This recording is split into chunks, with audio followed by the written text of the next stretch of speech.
The first time we came here. Oh, Paimon remembers! Nahita's consciousness had been trapped by the doctor, but we followed the clues she left behind to help her. So much time has already passed since then, and it seems Sumeru's changing for the better now that Nahita's in charge, right? Paimon just hopes this peace will last a long time, and then Nahita won't have any more new problems to deal with. Yeah, guess you're right. We somehow always find ourselves right in the thick of it. Who knows what will happen next? Come to think of it, maybe it's all because of you. Maybe you're just a magnet for trouble. Huh? Me? Before Paimon ran into you, Paimon never ran into any trouble. At most, when she was super tired, Paimon got caught in some strange whirlpool and sucked out into sea. And even then, you fished Paimon out! Anyway, for Nahita's sake, maybe we should think about heading to our next destination for now. Ah, look who it is. Running into you in a place like this? I can see you two still love wandering around. Oh, it's Dia! Since when are we just wandering around? We're usually taking care of some serious business. Even though it may have nothing to do with our journey. But never mind that. What brings you here? I just finished a commission in the desert for a usual client of mine. Nothing too interesting. Just escorting a shipment of goods. I'm on my way to report back. That's when I saw you two all the way over there, chatting away. What were you two talking about anyway? Huh? You serious? Can't say I saw that coming. But you are travelers after all. I guess you'd never stay for too long in one place. Bumping into you like this will become a rarity. I'm starting to feel sad just thinking about it. Hey, how about I gather a few mercs to escort you two? What do you say? Thanks, but no need. Oh, Paimon had no clue you'd miss us so much. But don't worry, we'll come back to see everyone when we get a chance. Sounds good. All you need to do to get to Fontaine is cross this stretch of desert and navigate some waterways. Knowing you two, I'm sure it won't be anything you can't handle. So, when are you leaving? Oh, wait a sec. Paimon just remembered there are still a few dishes in Sumeru that Paimon hasn't tried yet. Now, where's that list Paimon made?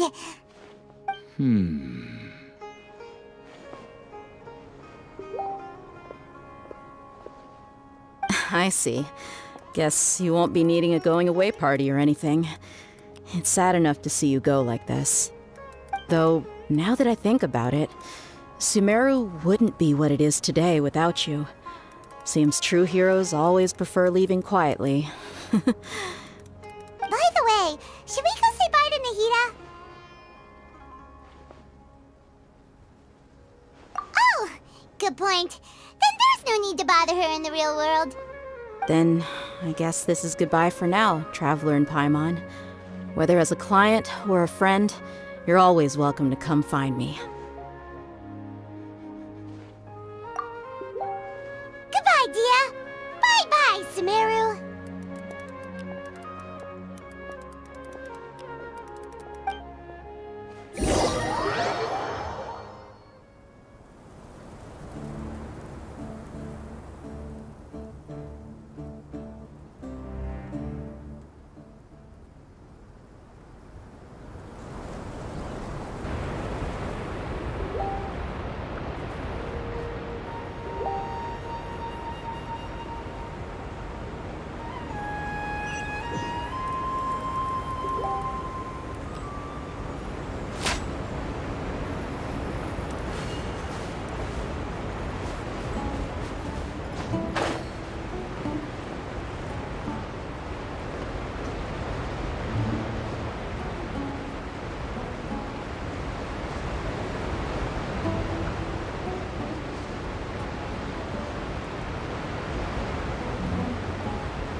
crossing all that sand and water, we finally made it! Oh, this must be Fontaine's port. Wow, everything looks so advanced in Fontaine. Paimon's heard that the industry here is extremely developed, and there are all kinds of unusual machines. Just seeing the sights as a tourist is nice, but maybe it would be better if we found something to do. What do you think? Good idea! Nahida gave us loads of useful information. Seeking out the Seven is probably still our best source for information at this point. Yeah, the more we can learn, the better. So, what do you think the Hydro Archon's like? Will we get along? Nahida said that she has a very unique personality, whatever that means. To learn about a nation's god, start with the nation's people. There seems to be some locals talking over there. Let's go see if we can join the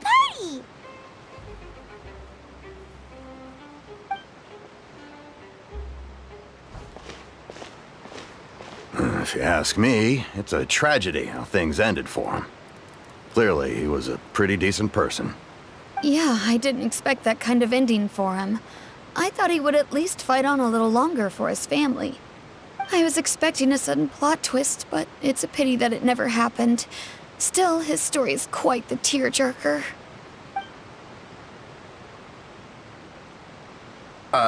Excuse me.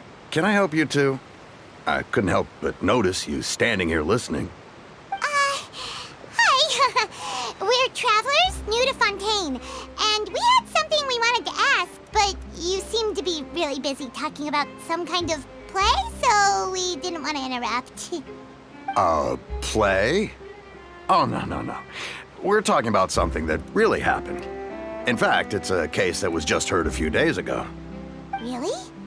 Like, a real trial?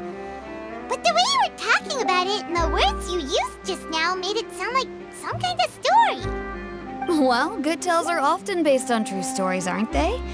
And what you see in reality may also be someone deliberately putting on an act while harboring ulterior motives. Whether something is true or not simply isn't that important. The main thing is whether the story being acted out on the stage is splendid enough. Oh, but it looks like you're not from around here.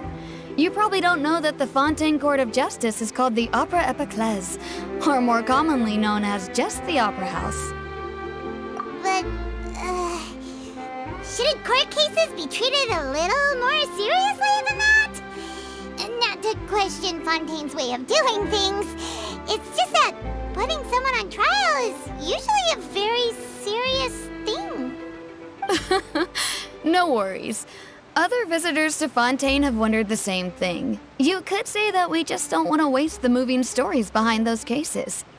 And as for your worries about whether the cases are treated with due reverence, we have the absolutely just and honorable Chief Justice Neuvillette, as well as the Oratrice Mécanique d'Analyse Cardinal, a machine created by the Archon. Between the machine and the Chief Justice, false charges and injustice are a thing of the past now. Oratrice? Is it some kind of machine, too? Oh, Paimon's curious. We should check it out if we get the chance. Wait, Paimon almost forgot to ask you our question. Do you know what we should do if we want to meet the Hydro Archon? Oh, that's easy. Just go to the Opera House. Lady Farina practically lives there. You could definitely say it's her biggest passion. Huh. I think what they mean is that they wish to speak with the Archon personally. In that case, I'm afraid it's going to be a tad more difficult. You'll have to make an appointment well in advance, and it'll depend on whether or not she has any time slots available. Huh.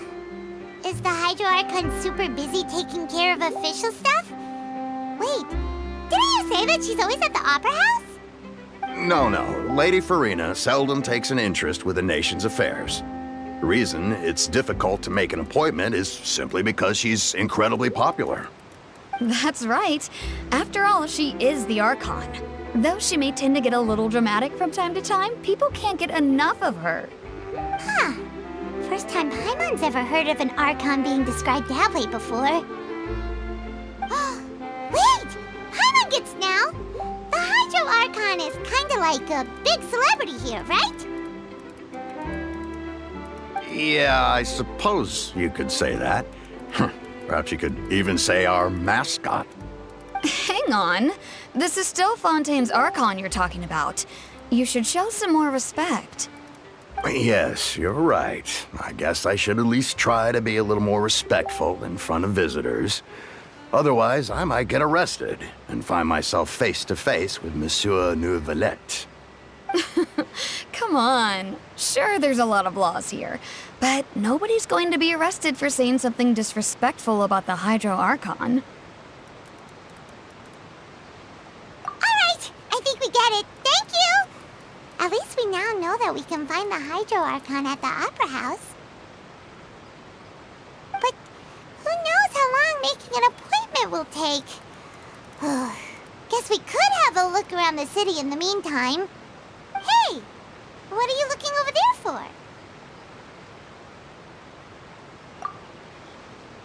Huh. Maybe something's the matter. She isn't going to jump into the water, is she? Maybe we better go check on her.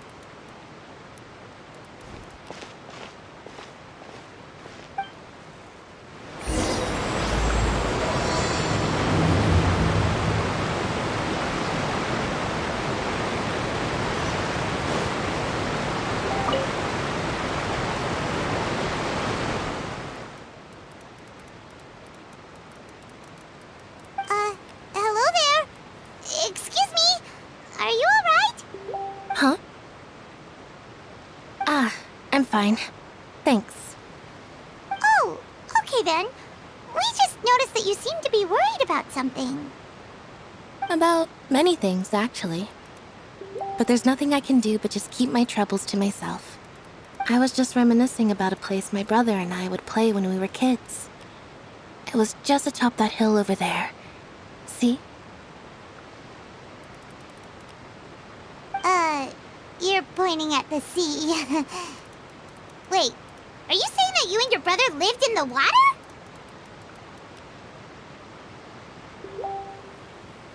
No, people call the waters around Fontaine a sea.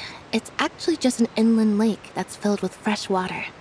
And no, I can still see that hill clearly in my memories. Now, it's been completely submerged.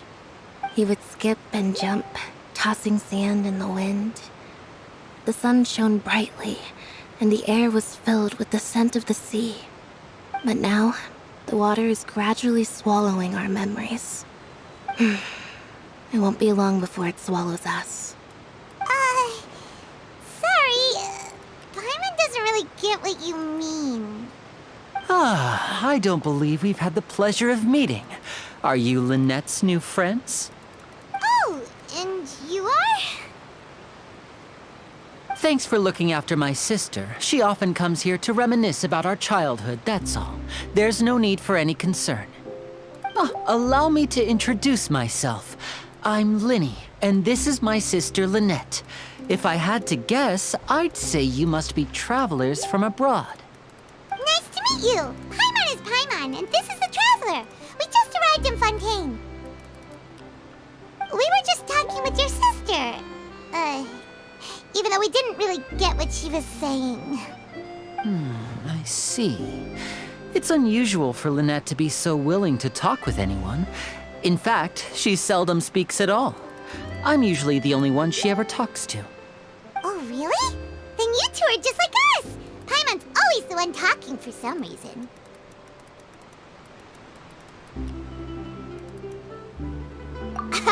So that's how you think it is? I also think my brother can be too talkative at times. Seems you were right, Paimon. We are quite similar. So, what did Lynette mean just now when she said that the water is engulfing your memories, and that it won't be long before it engulfs you too?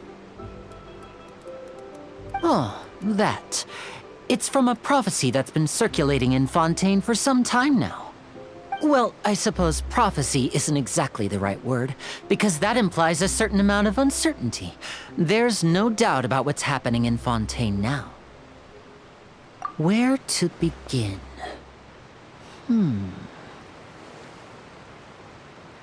Let's put that question on hold for a moment. We still haven't formally greeted each other yet, have we? Did all the introductions earlier not count? Hello, traveler.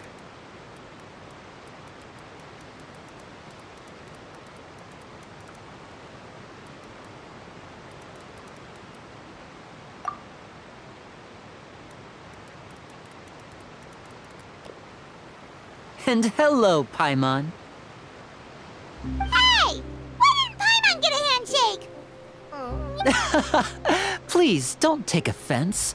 Just consider it a sort of etiquette we have here in Fontaine when making new friends. You should remember it. It might prove useful. Oh, all right then. Well, Paimon's just happy to have a local friend now. By the way, we were just getting ready to go to the Opera House to meet the Hydro Archon. Would you be able to show us the way? So you're going to see Lady Farina? No problem at all. In fact, I was planning to go to the Opera House later myself. I'll gladly take you once I finish things here. Please follow me.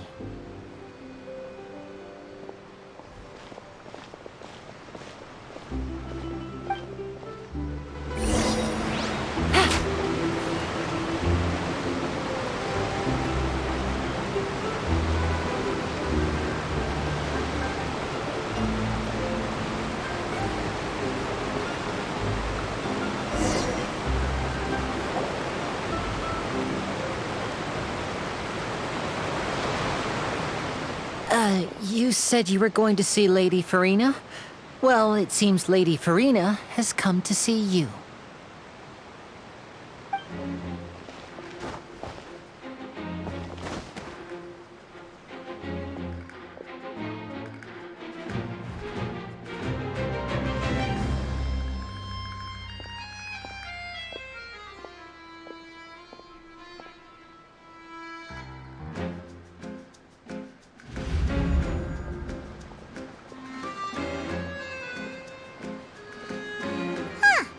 So, she's the Hydro Archon? But how did she know we were looking for her? My dear people, rich and poor, those with cup in hand and those with nothing at all, raise your glasses in celebration! If you don't have one, then just raise your hand in lieu.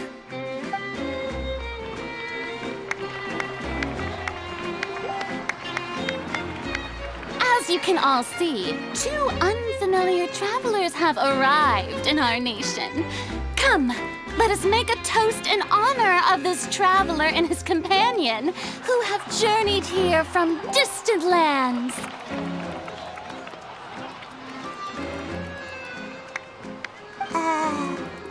Is she talking about us?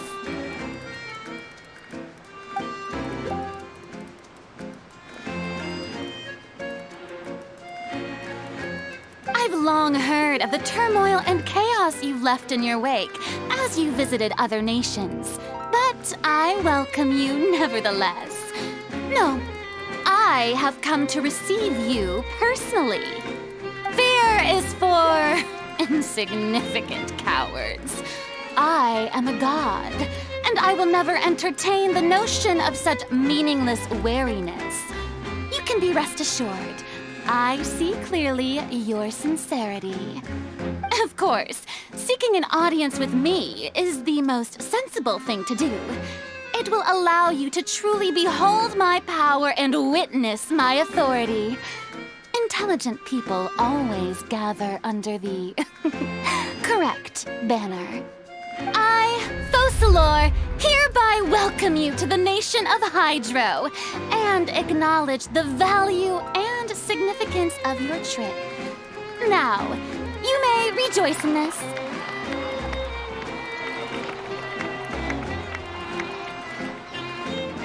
Yeah, Paimon still can't believe it. Feels like like we've only been here for a few minutes. But the Hydro Archon's entrance was, how should Paimon describe it? A little over the top? Miss Hydro Archon? How did you know we were coming? I see. As Outlanders, you inevitably lack even some of the most basic understanding. Don't forget that even the gods can be divided into the mediocre and the excellent. I suppose it's only natural for you to be awestruck by my abilities. You had best stop and consider. Do you really have the noble qualities and etiquette necessary to communicate with a god? All it takes is a flick of my finger for me to know everything about you. Whoa. Talk about sounding high and mighty. Oh? What's with these looks? Perhaps the welcoming ceremony still isn't enough? What else should I... Is she waiting for us to start talking? Wow, I didn't expect to see Lady Farina here. What a surprise! Wait, does this mean they're the legendary blonde traveler? How did I not notice before? Hey, what's all the commotion? Oh, is that Lady Farina?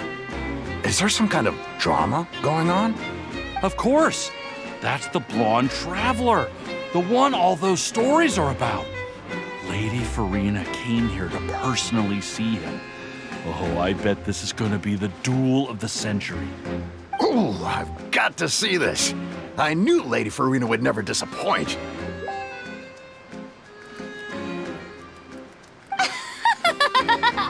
Yes, but don't get too excited now. My dear believers and spectators alike tend to get quite rowdy, and despite the noise, I've come to tolerate all their ruckus.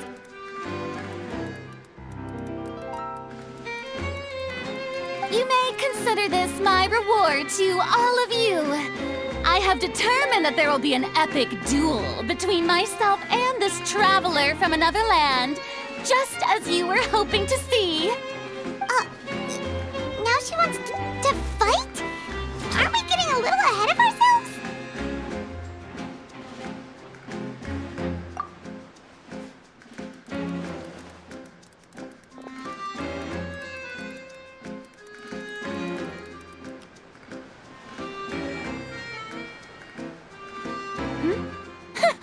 Are you not afraid?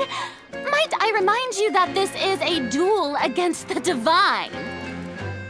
What are you trying to do, traveler? Provoking a god in front of her people? Stand down, Clorend. I admire his bravery. Few have the courage to draw their sword against a god. He is obviously a true warrior.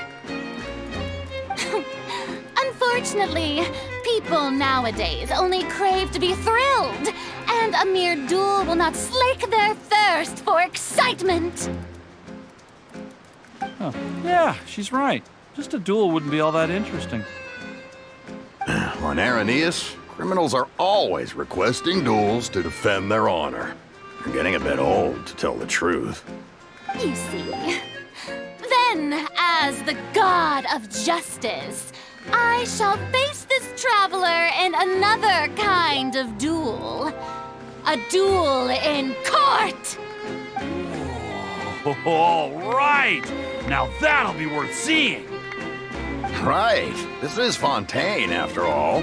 Such a grand opera house, it would be a pity not to use it. Why do you care so much about the crowd's reactions?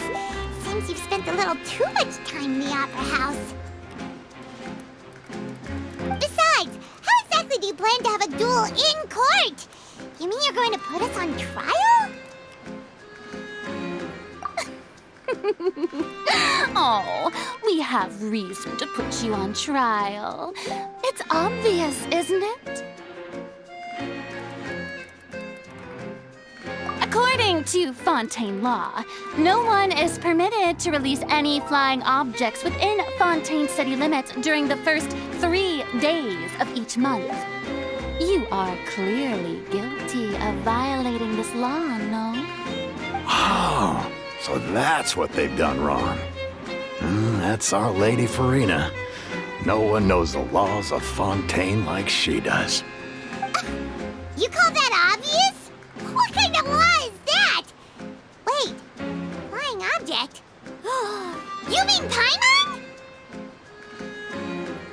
Precisely! Now, if you two have no objections, then in the name of the Hydro Archon, I order your arrest. My apologies, Lady Farina. I don't mean to spoil the fun, but if you would allow me to interject, I don't think that Paimon here meets the definition of a flying object. You tell her, Linny! Finally someone who's not crazy. How could anyone call Paimon a flying object? Ah, great magician Linny, my beloved citizen. I'll permit you to object, but how exactly do you plan to prove your claim? As a magician who just rained on your parade, I naturally should shoulder the responsibility of saving the show. So, with such an audience gathered here, allow me to perform a trick for everyone.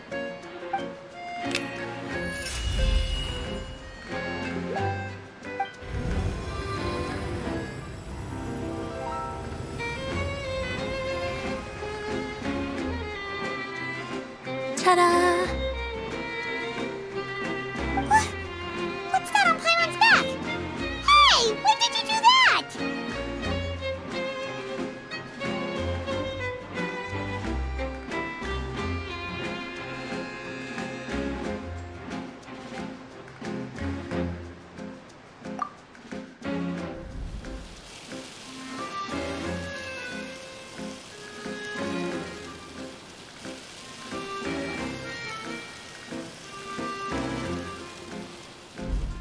There. As you can all clearly see, Paimon should be classified as, well, something like a balloon. This rope has been in the Traveler's hand all along. It was just that no one could see it before. Huh? You call that magic? You've got to be joking.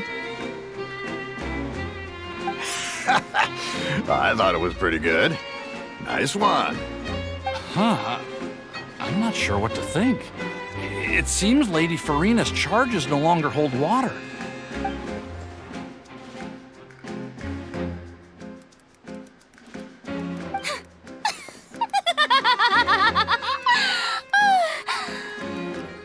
Amusing.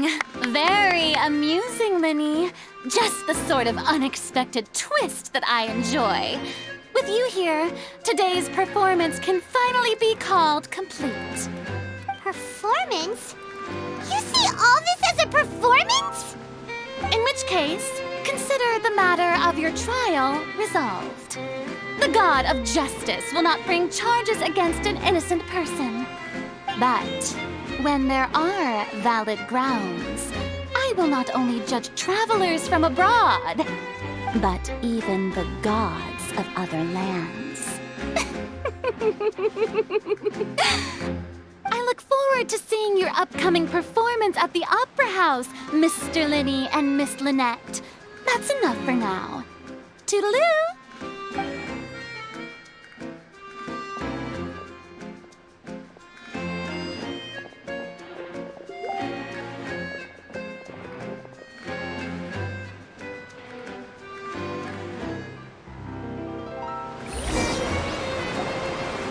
Just like that, she's gone. Well, that's the most unpredictable Archon Paimon's ever seen. We never even had a chance to ask her anything. But that's a problem for future Paimon. That whole scene just now was really... Don't mention it. I just happened to remember that there was such a law, so I did a little preparation, just in case. I didn't think it would actually come in handy. So, now do you see what kind of god Lady Farina is? She can be a bit confusing at times, but she is still amenable to reason. Anyway, Paimon had no idea you were a magician, Linny. It sounded like you'll be performing at the Opera House, right? I just know a few simple tricks I use to make a living. Lynette is my assistant. It will actually be my first time performing on the most prestigious stage in Fontaine, the Opera House. But isn't the Opera House where criminal trials are held in Fontaine? When there are no public trials being held, the Opera House hosts a variety of other performances. To the people of Fontaine, the line between a trial and a performance can be a little blurred. And speaking of performances, I would be remiss to forego this opportunity gifted by fate. Might I invite the two of you to see my performance? My brother's always excited to make new friends. Oh, sure. We don't really have anything to do now, and we wanted to go to the Opera House anyway. Splendid. In that case, why don't we go together? I'll show you the way. I just have something to take care of first. Oh, you really mean it? Then I'll take you up on your offer. This is a magical item known as a magic pocket. Perhaps you can help me distribute them to the people here. Huh?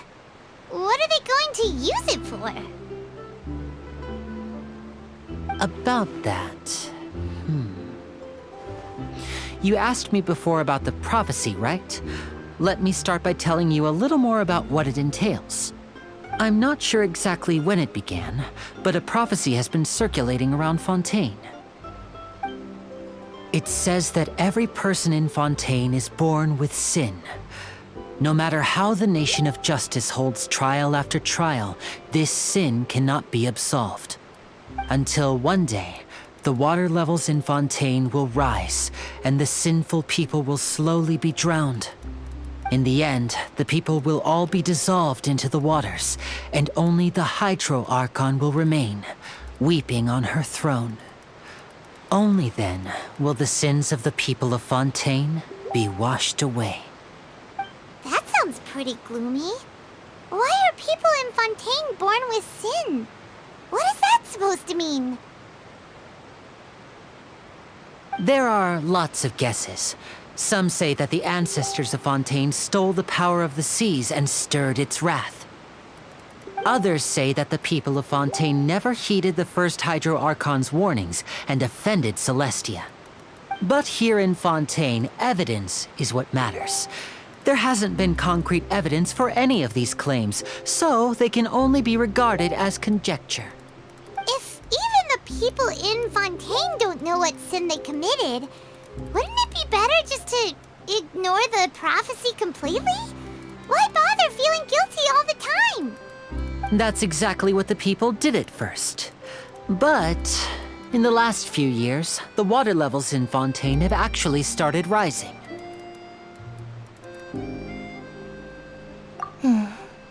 Many places have already been completely submerged, and now lie beneath the sea.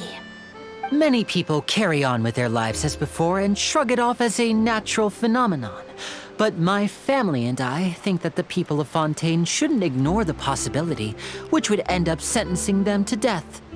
We hope that at least the people who reside near the waterfront can move away before it's too late. So, we've started distributing magic pockets to them.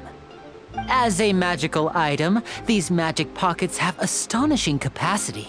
I'm sure they will come in handy when people are moving their belongings. Oh, Paimon gets it! It's like preparing for a rainy day! But this is more than a bit of rain. Perhaps only absolute power could ever contend with such a catastrophe. But who knows? We're just tiny specks in the grand scheme of things. Now, if you'd like to help, then please give these magic pockets to anyone nearby. Be sure to convince them to take it, regardless of what they say.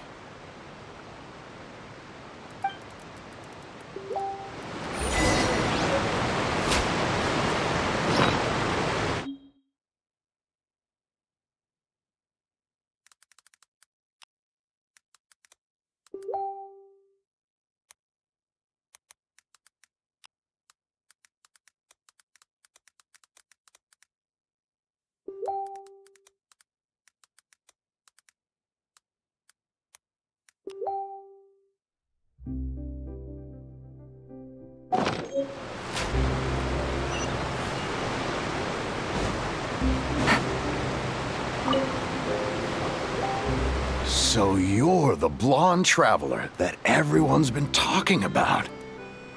My apologies for not recognizing you earlier.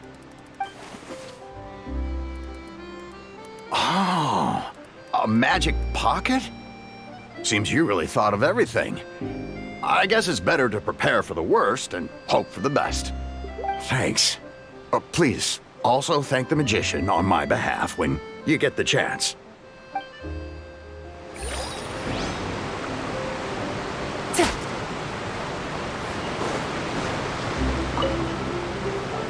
What's this? So you also believe in the prophecy. Keep it. I won't have any use for it. What? You mean you don't believe in the prophecy? No, I believe in the prophecy. But I also believe in another story. The story says that people once lived in the ocean. They were one with the ocean and couldn't live apart from it. But as time wore on, people desired to live on land and developed blood vessels, encapsulating the sea within their bodies. Thus could people set foot on land. So, if you ask me, when the water rises and takes us all, it'll be like we're going home. Oh, we hadn't heard that one before. But people can't live underwater. They'll die. You should probably still take it. All right, I'll take it. I guess I just feel that being dissolved into the water doesn't necessarily mean death.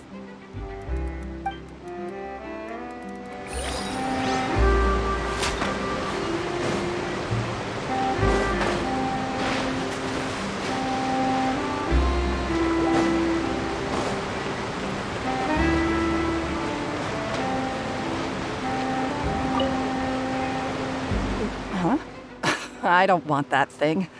Way I see it, if the prophecy's true, it's still gonna be a long time before the water can cover everything.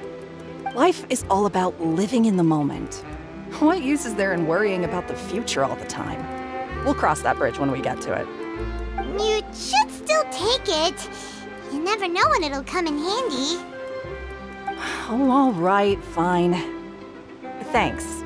It's just that if I start moving, that means I've already given up on the life I have now. I'd really rather not.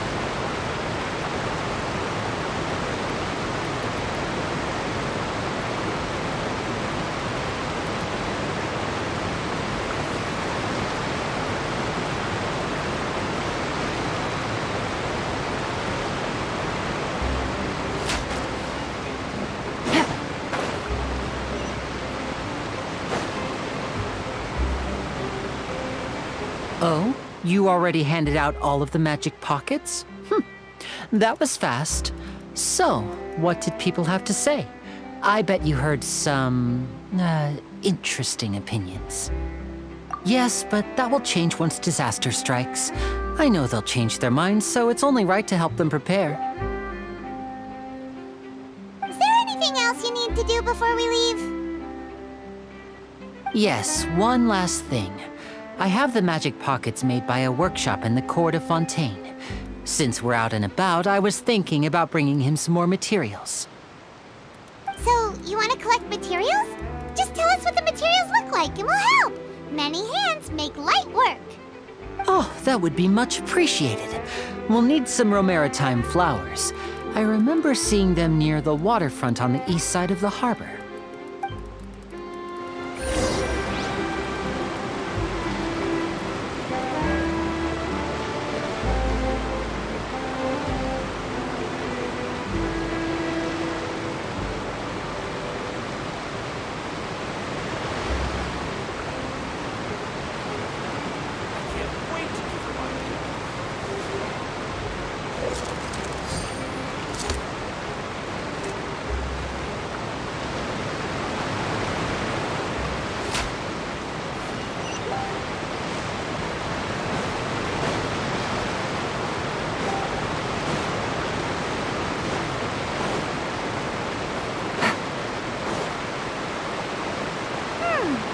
It seems we have to use Hydro to collect for maritime flowers.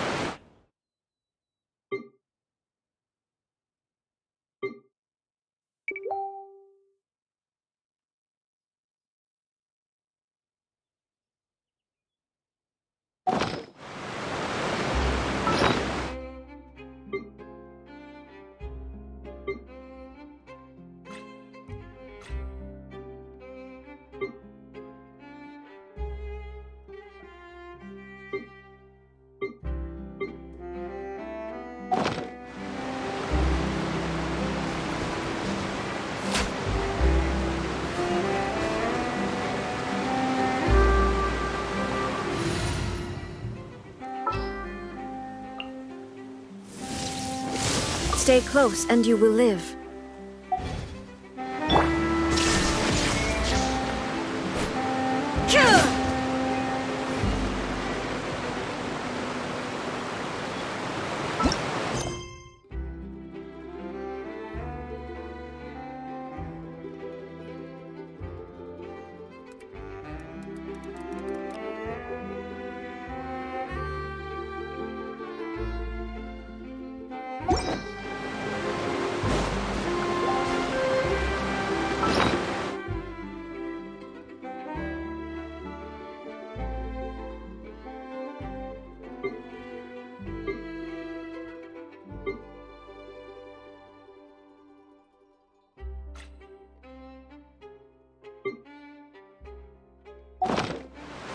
The world remains constant over the centuries, but human life is like the dew at dawn, or a bubble rising through water.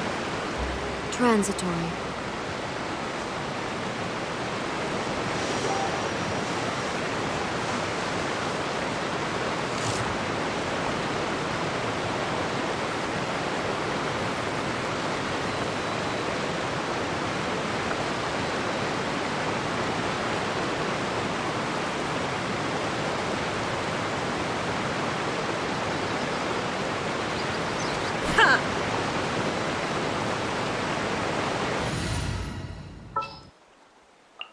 All is accounted for.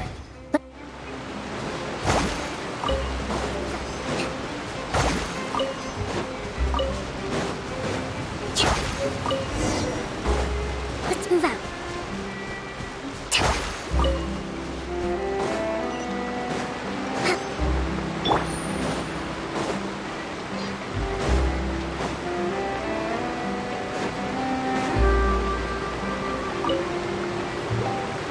You made quick work of that. I can tell you're an experienced traveler.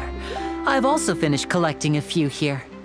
Maybe next time you'll feel like helping too, Lynette. No way. I'm in power-saving mode today. Otherwise, I fear I may not have any energy left for the performance at the Opera House. Fine. Though the performance is still a long way off. Now that we're finished here, we should get ready to head back to the Court of Fontaine. So, we're going to the Court of Fontaine before we head to the Opera House? Good. Paimon wants a tour of Fontaine's largest city and try...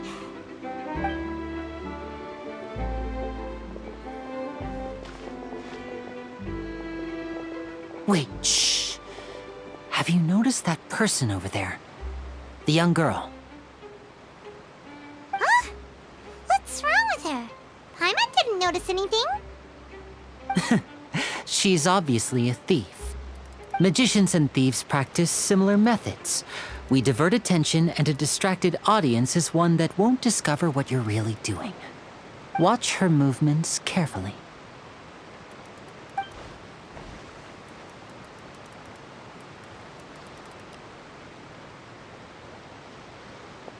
Oh, he's right! Shh, keep your voice down. We need to think of a way to catch her, but it seems she's very alert. Perhaps we should split up. You two can ride the lift over there and wait up top. I bet that'll be her escape route if she tries to run.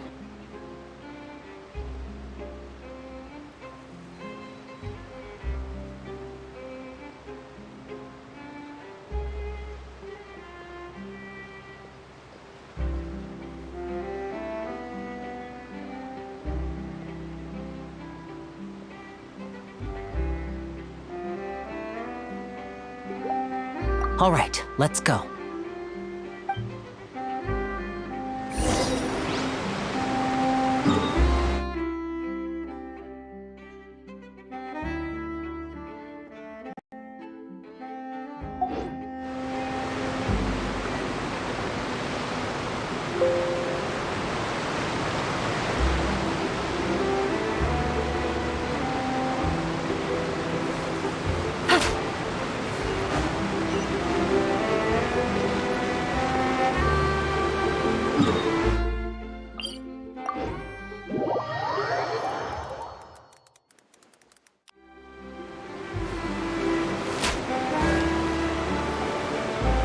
This is the spot where Linny wanted us to wait.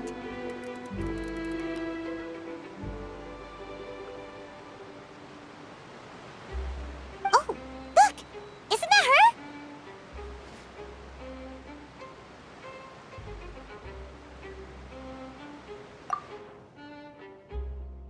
Oh no! Did she notice us? She started running the other direction! What should we do? Should we chase her?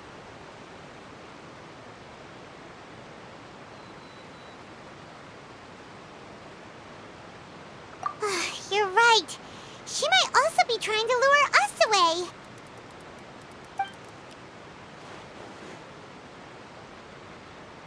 Nothing's happened for a while now. Paimon wonders if Linny caught the thief. Yeah, let's go.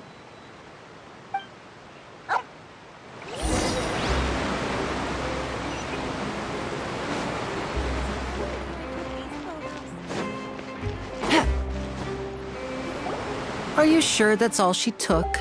You should check to make sure you're not missing anything else. No, that was all. Oh, I can't thank you enough. I didn't notice a thing earlier. Anyway, I should be going now. Thanks again. Oh, were you returning what the thief had stolen? That's right. Pity I wasn't able to catch her. She distracted me by dropping the thing she stole on the ground. By the time I looked back, she was already gone. I saw the general direction she went, but Linny twisted his ankle, and I needed to make sure he was okay. Oh, did you get hurt, Linny? I'll be all right. It's just a twisted ankle, that's all. In fact, it's feeling better already. If you want to play at being a hero, at least try not to get hurt doing it. Imagine what would happen if you managed to derail our performance as a result. You're right. Sorry, Lynette. I have to admit that the thief was even more skilled than I had anticipated. But at least we were able to get the stolen items back, so it wasn't a complete failure. What a slippery little thief. Guess things turned out all right in the end, though. Linny's initiative paid off. All right, let's put this little detour behind us. We should go to the Court of Fontaine now.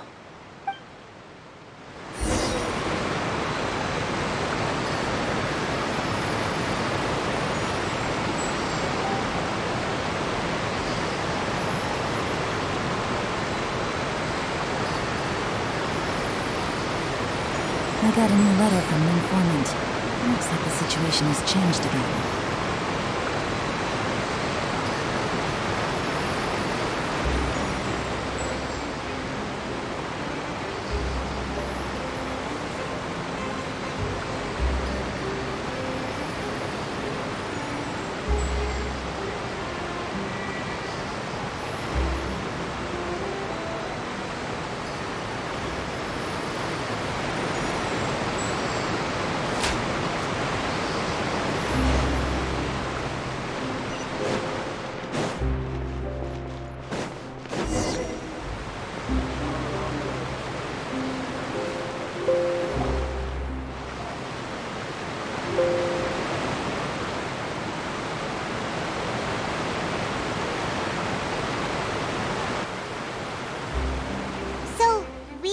This thing to go into the city?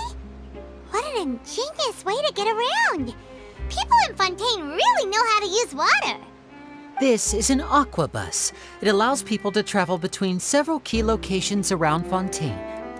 It's pretty convenient, but the ride can become a little dull after a while. The scenery is always the same. That's why it's better to travel with friends.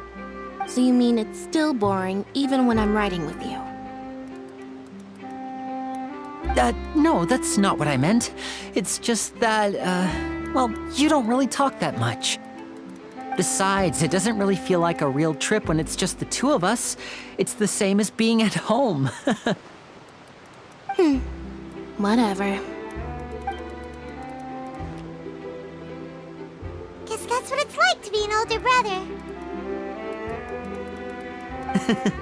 It's about time for us to leave. Let's get on board.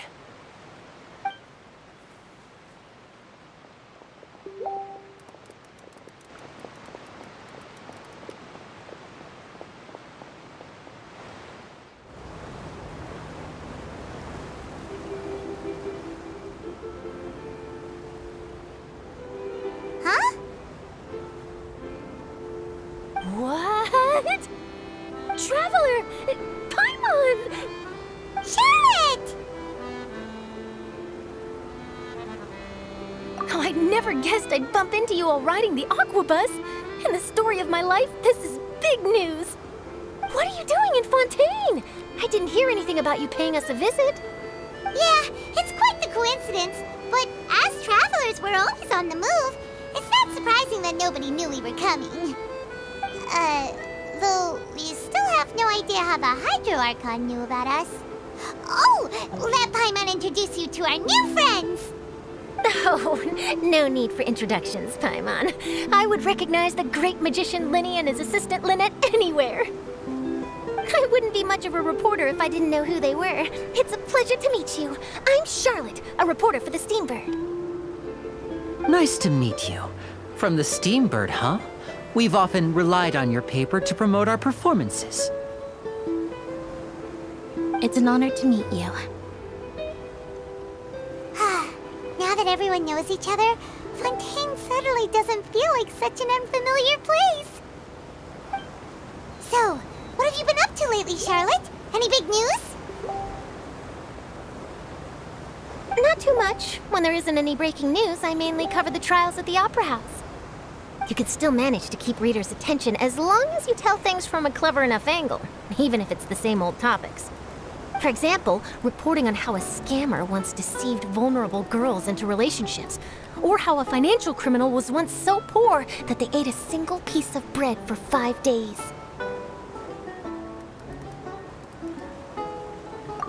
You're right. Seems you know me pretty well. What I'm really after is exclusive, sensational news pieces that could shake the country. These smaller stories are a waste of my talents. Oh, I just remembered. I've been following a case lately. Well, a series of cases, actually. You mean the serial disappearances of young women case? That's right! These stories are the talk of the town right now, and it's probably the most mysterious case we've ever seen. If I'm the first with a draft ready to publish when the case is finally cracked, and it's the headline story in the Steambird, oh, when that happens, I bet all the other reporters will shed tears of envy. I've already gathered all kinds of materials. I just can't wait for the truth to be revealed. So, what is the serial disappearances of young women case? You mean the culprit hasn't been found? That's right. The first missing girl case happened almost 20 years ago. And ever since, after a period of time, another girl disappears. What the cases have in common is that the girls are all of a similar age, and that they've all vanished without a trace. But the scariest part is that to this day, none of the girls have ever been found. Many suspects have been arrested over the years in connection with this case, but shortly after each arrest, another disappearance would always happen. Yes, it's possible. But either way, I believe that every case has some precise truth behind it, waiting to be exposed. Yes, I agree. And at the very least, the family of those missing girls deserves some sort of explanation. I just imagined for a second what I would do if Lynette were to suddenly disappear. I'd pay any price to get her back, and then find a way to track down the culprit. Please don't imagine that, Lenny.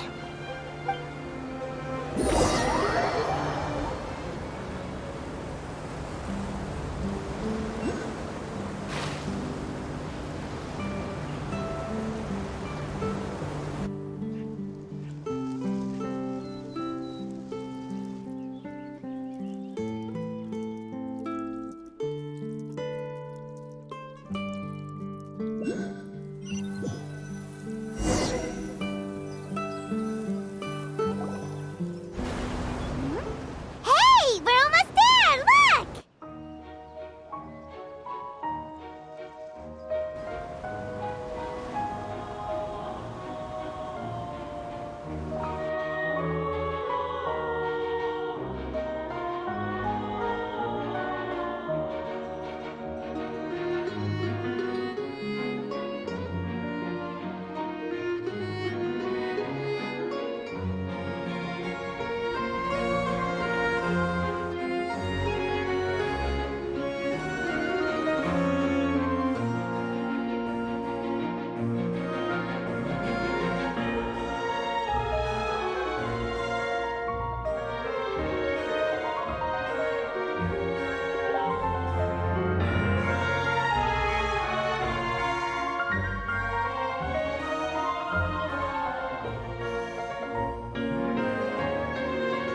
Well, I really enjoyed chatting with you. Life should be full of pleasant little surprises like this. Yeah, us as well. The ride went by too quickly. I have an interview to get to. I should get going before I'm late. Okay, Hyman hopes we can chat again soon, Charlotte. See ya! Bye now. Oh, be sure to stop by and see me at the Steambird when you have time. What a tough job. Always running around and interviewing everyone. Well, where should we go now?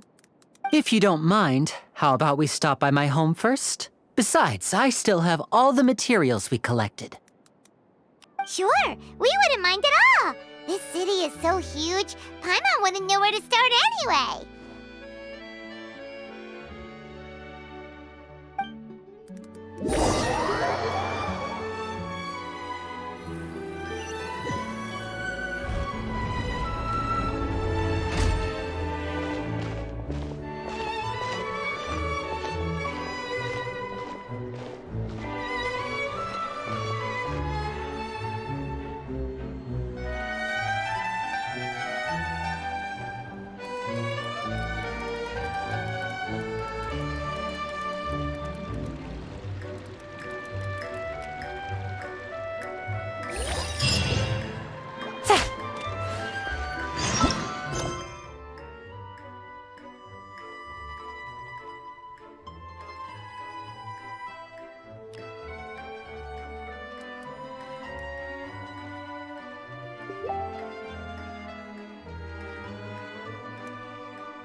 Take it easy.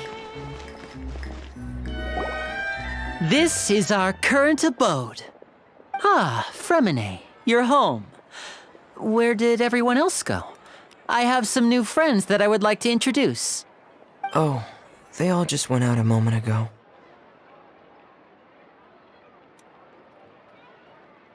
I see.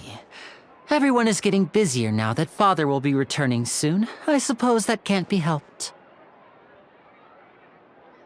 Allow me to introduce you to my little brother, Fremine. He is a phenomenal diver.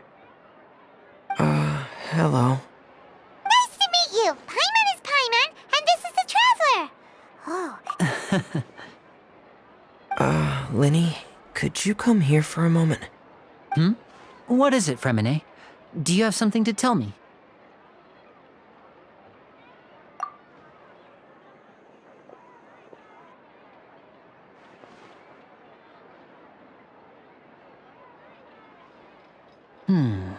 Okay, I see. Is everything all right? Oh, it's nothing. We were just discussing a little housework. Sorry for the interruption. Oh, before I forget, the Traveler and I collected more materials to make magic pockets. Were you able to get any, Fremine? Yes, I went diving and gathered lots of materials. That's our Fremine, always quick with the underwater work. All right, I'll take these to the workshop.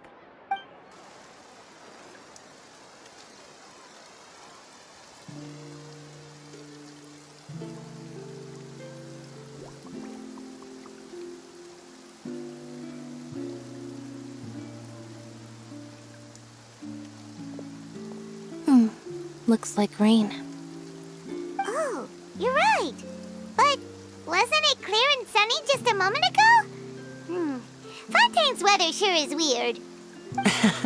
I'm afraid that's just how it is here.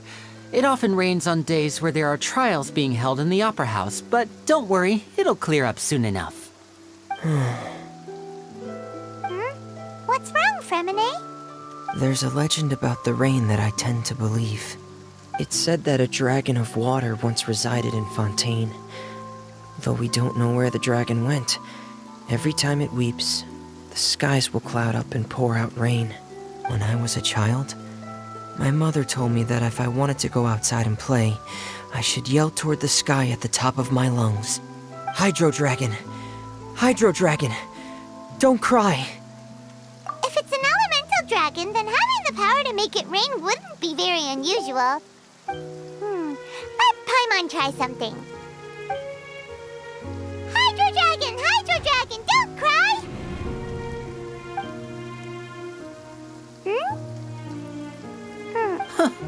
Doesn't seem to be of any use. It is just a legend after all. You know, you might be a more popular magician if you understood the concept of romanticism. Or could at least play along. Sorry, it might be because we've never met the Hydro Dragon. Perhaps it can't be comforted by the words of strangers.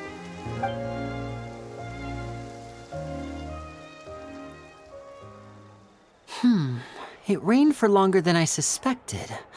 Oh, it's already getting late. Was there something you needed to do, Linny? Yeah, some preparations for the show at the Opera House. I need to find a way to catch the last aqua bus of the day. On the day of the performance, just ride the aqua bus to the island of Araneus. I'll have Lynette meet you at the fountain in front of the Opera House. Oh, are you leaving now? What is it, Fremine? I'm in a hurry. Oh, I get it. You feel nervous delivering the materials for the magic pockets, is that it? Perhaps we could trouble the Traveler to help us take these materials to the Beaumont workshop and deliver them to the owner there? I'm afraid that Fremine can be quite introverted, and the boss there tends to be pretty talkative. Fremine has always been a little afraid of her. No trouble at all. Don't worry, we're on the case. Sorry for the inconvenience. I'm quite useless when it comes to such tasks. I'll think of a way to make it up to you. Oh, no need. This'll be a walk in the park for us.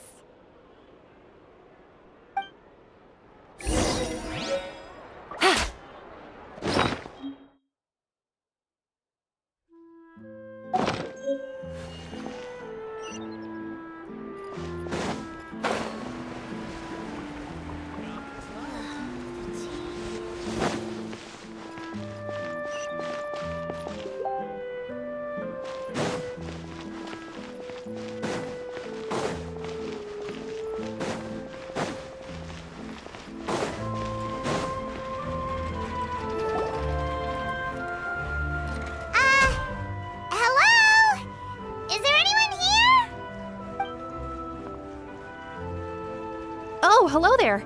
New customers? Looking to buy, or do you need something made? Or perhaps you're just looking for a chat with me. Oh no, we're just here to deliver some materials. Here they are. They're for making... what were they called again? Ah, these must be for magic pockets. I could tell right away. I've already made several orders worth now. No need. They've already prepaid several batches worth. When they told me what they'd be using them for, I even offered them a discount. But they insisted on paying the full amount, saying that I had a business to run. It seems both their hearts and their pockets are made of gold. Whoa. So, is Linny actually loaded? I can't say for sure, but who knows? Maybe there's good money to be made being a magician in Fontaine. Hey! Is this machine what you use to make stuff here? It looks really advanced. Why use your hands when a machine can do the work? It would be a waste not to use the latest technology, and wasting is a kind of crime. But where does a big machine like that get its power from? Well, it's a little complicated. I'm not sure I can put it in layman's terms for you, but basically, everything we usually use here in the city is powered by indemnitium. It's a type of energy that's produced from trials. Huh? How can trials produce energy? Well, I'm not completely sure of all the details myself, but basically, when a trial is in session, the Oratrice Mécanique d'Analyse Cardinale harvests people's belief in justice and converts it into energy to be used all around Fontaine. So that's what its other function is? Paimon heard that the Oratrice was created by the Archon to make judgments. But Paimon still doesn't get it. How could something unreliable like people's beliefs be turned into a stable power source for these machines? Oh, yeah!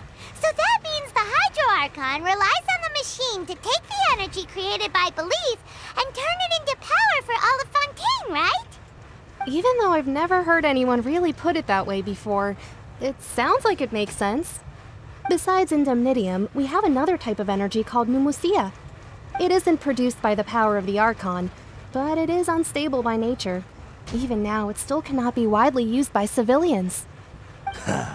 I thought I'd find you hard at work, but here you are chatting the day away. Since you're already talking, I'm sure you wouldn't mind a few words with me. You again? Didn't I already promise you that I'd have the more I owe to Confrérie of Cabriere by next month? Why are you hounding me now? Yeah, but how do we know that you won't go running off by the end of this month? I want 50% today. Wait, no, 70%. Huh? You... Seems business isn't so great for the workshop. We've already finished our job and delivered the materials. Maybe now's a good time to leave? Hey, hold on! Before you go around trying to collect payments, why don't you settle your own debts first? If Confrérie of Cabriere wants to poach clients from Northland Bank, that's fine. But I'm afraid you still owe the bank a hefty sum of mora. So why don't we work things out between us first, before you get back to your little conversation here? You're from Northland Bank. But we said we'll pay everything we owe next month. Why are you hounding me now? Traveler, Paimon! I didn't think I'd run into you here in Fontaine. What are the chances? We're surprised to see you too! What are you doing here in Fontaine? You didn't want to stay in Snezhnaya? Long story short, I've already been in Fontaine for some time now, and honestly, things have been pretty boring. But it seems that fate brought our paths together today. Not only will I have some good friends here now, but ones who always seem to find trouble. Either way you look at it, it seems things are going to get a lot. Looking for us? You really expect us to sit and twiddle our thumbs while you catch up with your friends? Listen to me, boy. If you want your mora, fine. Why don't you come and take it? Hey, I just said not to interrupt. Oh, by the way, Traveler, the last time I took Tonya and Tusser ice fishing, Tusser said, "Hey! That's way over the line! All right, boys, let's see who has to pay up now!" Can you at least let me finish one sentence? Fine. Though the bank told me not to get rough with our clients, You're the ones who started it. This is an act of self-defense. You two will have to be my witnesses, okay? I'm sure this won't take long.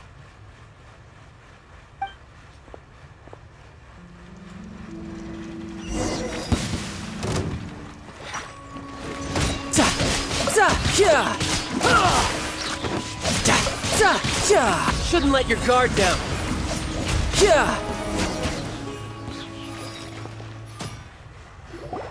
Oh, what's your deal, Brad? How are you so strong if you're just a staffer from Snezhnaya's Northland Bank? Wait, don't tell me you're... Oh, now you notice. It's a little late, don't you think? Just make sure you understand that you don't mess with Northland Bank. Got it?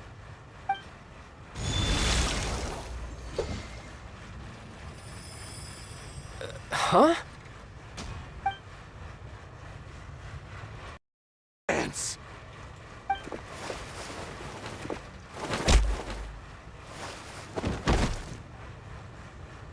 Huh. That was weird.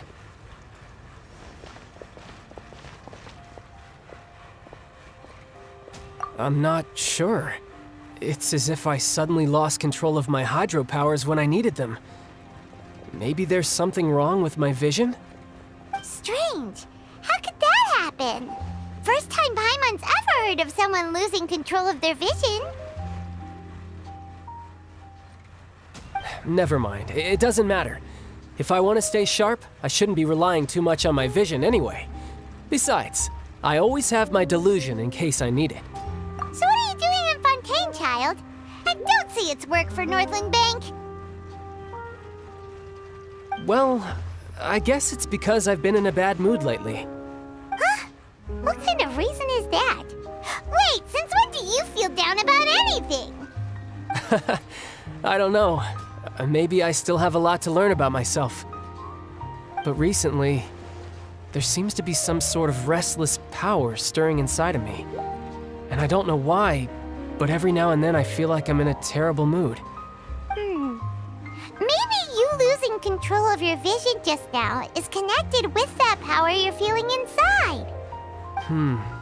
That is a possibility.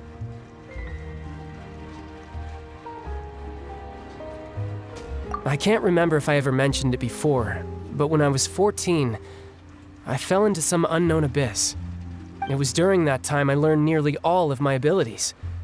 The one who took me under her wing and taught me was named Skirk. She was always quiet and very mysterious. Nobody knew where she came from or what she had been through, and she was always very strict when teaching me combat techniques. One time, I asked her why she was willing to take me on as an apprentice. From what I could make of her answer, it was because I had awakened it, and traces of it remained on me. She said that all my combat training would be useful in the future. But what is it? What did you awaken? She never explained that, but my guess is that it's related to a dream I saw when I had just fallen into that abyss. In my dream, I was in the deepest depths of the sea, and the boundless seabed was all around me. But in front of me appeared a whale that was so massive, I felt like I couldn't breathe. A whale? Oh, that sounds familiar! When we fought against you before, you summoned a huge whale that seemed to leap at us. Is that the one? That's just an abstract form of a whale that I create using my elemental powers. It takes that shape because the scene I dreamt of the whale has always been stuck in my mind. I'll never forget it. So you used the whale as inspiration for one of your moves? Huh. Seems a little twisted to Paimon.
don't you just go ask your master?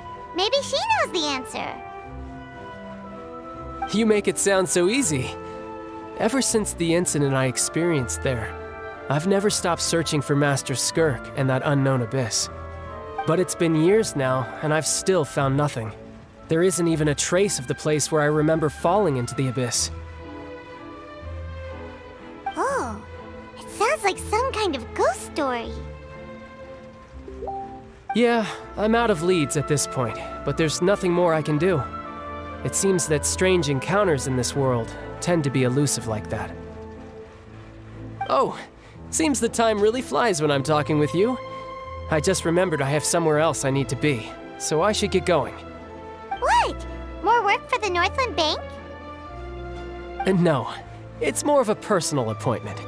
Lately, I've been sparring with some of Fontaine's official champion duelists whenever I'm feeling bored. Official champion duelists? You mean it's their job to duel? Yep, in Fontaine, before a criminal goes to court, they're given one chance to defend their honor by requesting a duel with an official champion duelist. The champion duelists are all-powerful fighters selected from among the nation's best, and the duel itself is a no-holds-barred fight with no specified stopping point. So engaging in such a duel is regarded as a symbol of defending your honor. If a criminal manages to win the duel, they'll be acquitted. But if they lose, they'll have no choice but to stand trial. And the worst-case scenario is that you're simply killed in the duel. Though it's rumored that Fontaine has a death penalty, from what I can tell, no one has ever been officially sentenced to death. So really, the only people who opt to duel are those who have suffered a grave injustice in being accused, or those who greatly value their honor. Otherwise, why gamble with your life? So, do many people actually get out of their trials by winning the duel? Apparently, it's exceedingly rare for anyone to actually win. Fontaine probably enacted this system as a way to show that the nation respects the honor of its citizens. Besides, none of the champion duelists are to be trifled with, which is exactly why I was itching to face them as soon as I got to Fontaine. Apparently, the one I'm meeting today, Clorinde, is the strongest of the champion duelists. I had been asking her for some time before she finally agreed to face me today. Well, that's child for ya. Paimon feels like we heard that name somewhere before. Clorinde. Huh.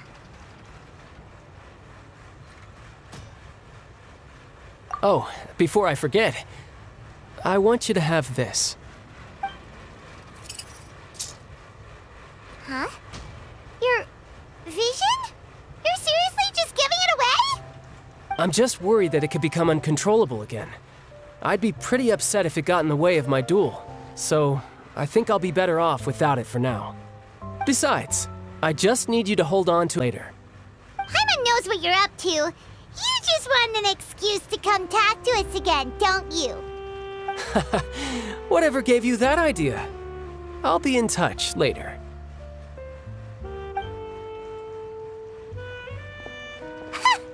That sneaky guy. He said he's been feeling down lately, but he seemed the same as ever to Paimon. Well, since we don't have much to do for now, we might as well walk around and see the city before Lenny's performance.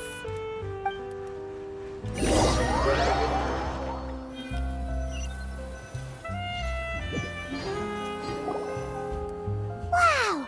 Who could have seen that coming? The reporter who was barely around for most of the story was the murderer all along! Sorry. Paimon was just surprised, that's all. Whew. Paimon never saw that twist coming. The murder mystery novels here are amazing!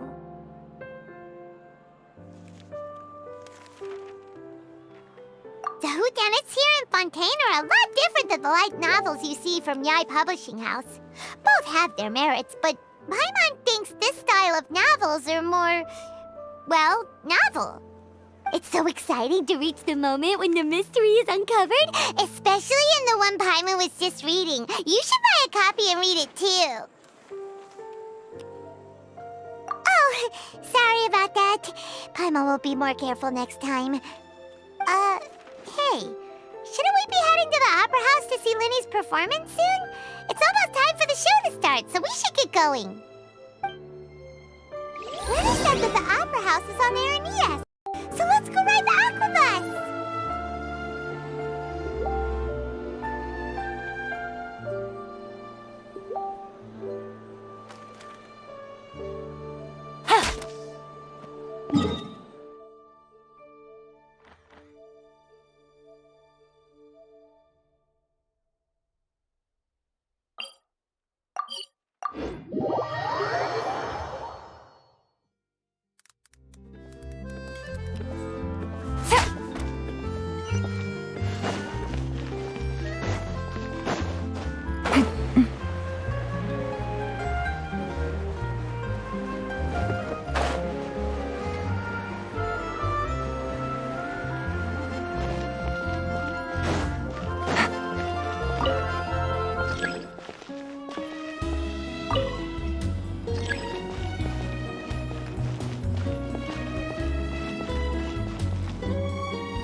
Take it easy.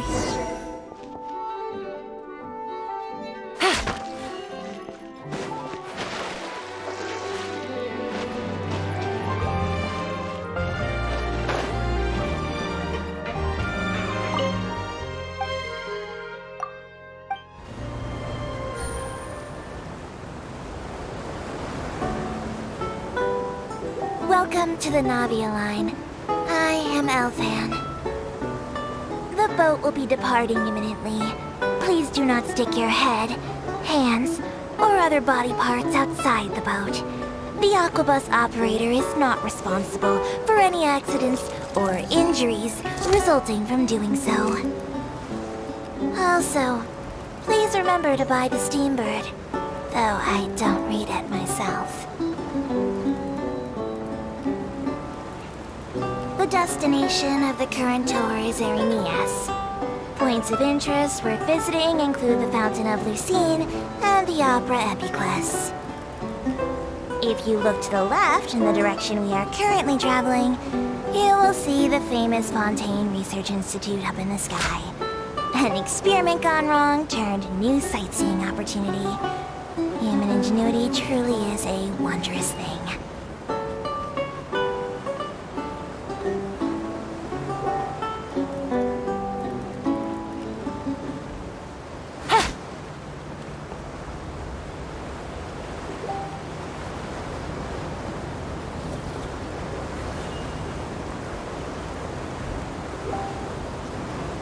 Approaching our final destination. Please be sure to bring all your personal belongings with you as you disembark. Even though I will take any forgotten items to Lost and Found, the paperwork is rather annoying, as Melusine hands are not suitable for grasping pens. Please be careful when disembarking. It has been my honor to be your tour guide this trip. Thank you.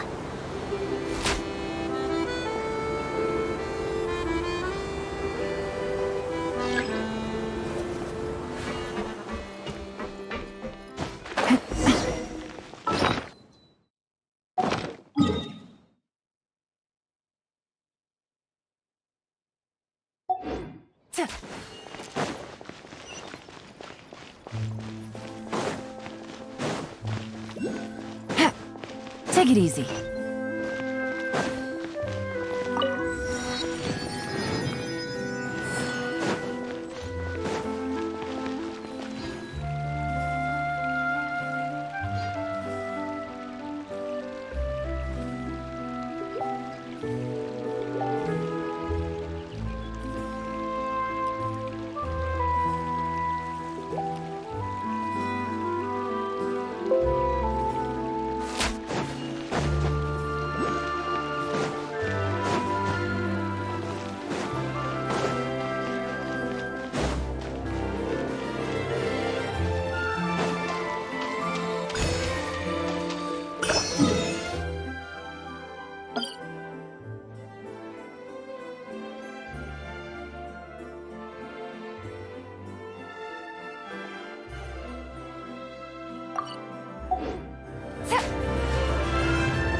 Take it easy.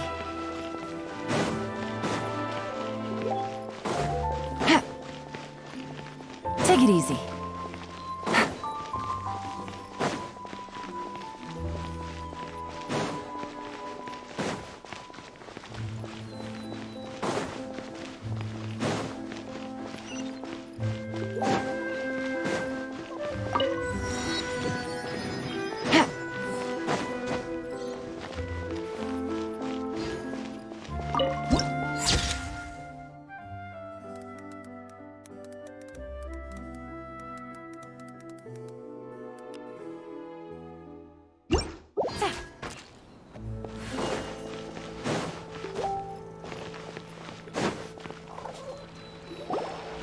Whoa!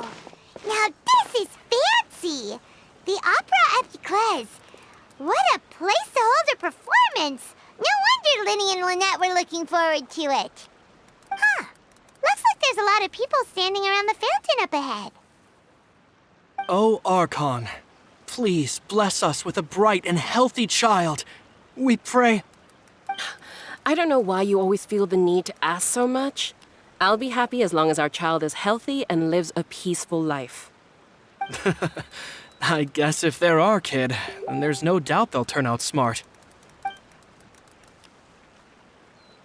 Maybe this is one of the customs in Fontaine. There sure are a lot of couples here. Vache.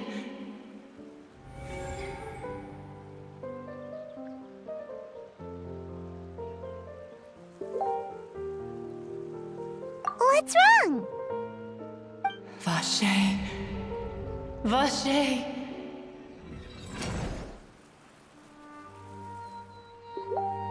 No, Paimon didn't say anything. Are you hearing things? Welcome to the Fountain of Lucine. All the water flowing through Fontaine converges here. It's customary for newlyweds to come here and wish for children. Lynette! You scared Paimon! When did you get here? Lenny asked me to wait here for you, remember? Right. What do you mean? There are a lot of people here right now. Hey, you're not trying to scare Paimon, are you? Besides, it's the middle of the day. It's not the time for eerie things. I see. I might be able to tell you something that could help explain the voice you heard. In fact, you might not be imagining things at all. I suspect that what you heard is a result of your hypersensitivity to the hydro element. Others in my family have had similar experiences. It's because of his sensitivity to the hydro element? But what would hearing a voice have to do with elemental power? When do you cry, Paimon? Wait, what? What does that have to do with anything? Just answer me. When do you cry?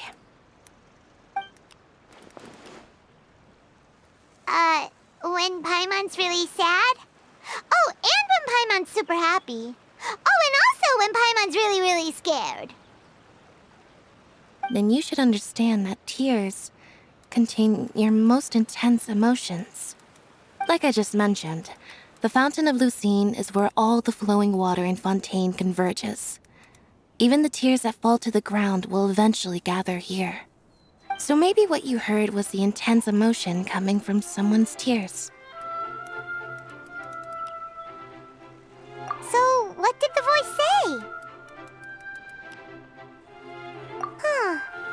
If you were hearing their emotions, then Paimon wonders what happened to them. Rather than worrying about them, we should worry about my brother first. Don't let that calm look of his fool you. He tends to get pretty nervous just before a performance.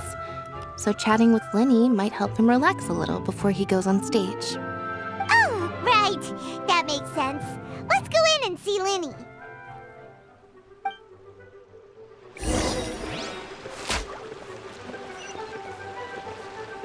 I wonder where humans come from.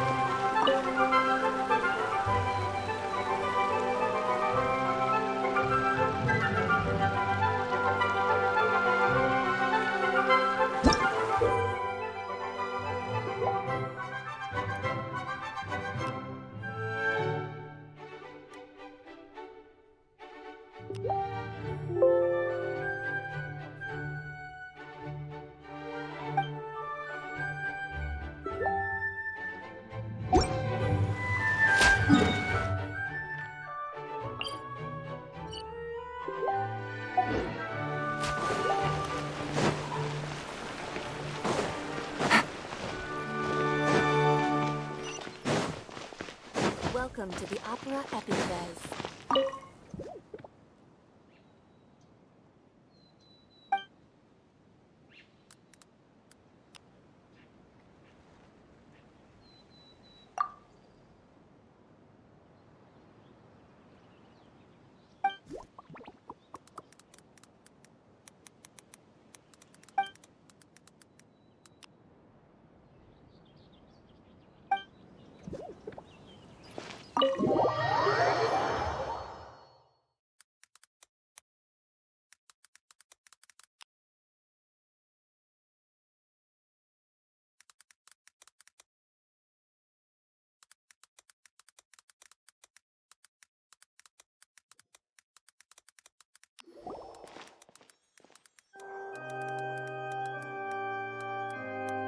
Ah, Traveler and Paimon. Good to see you. I knew you two would come. Are you kidding? We wouldn't miss it for the world. We've been looking forward to it. I can tell, judging by how early you've arrived. But you're actually right on time. The audience still hasn't started entering the venue yet, which means now is the perfect chance for us to take you to the best seats in the house. Wait just a moment. I'll fetch the tickets.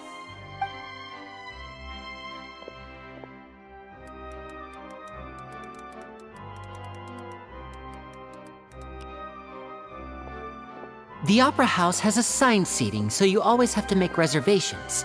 I've already reserved your seats, and here are your tickets.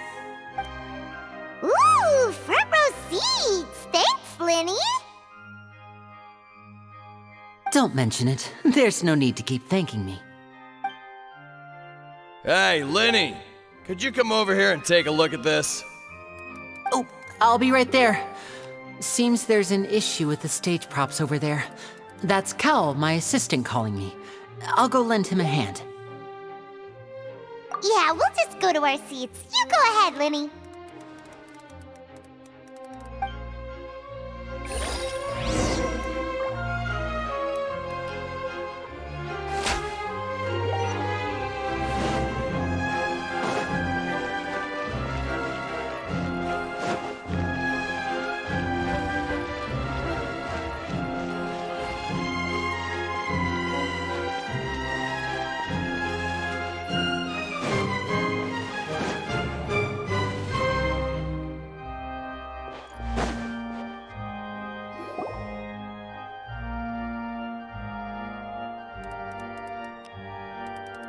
These should be our seats. Come on, let's sit down.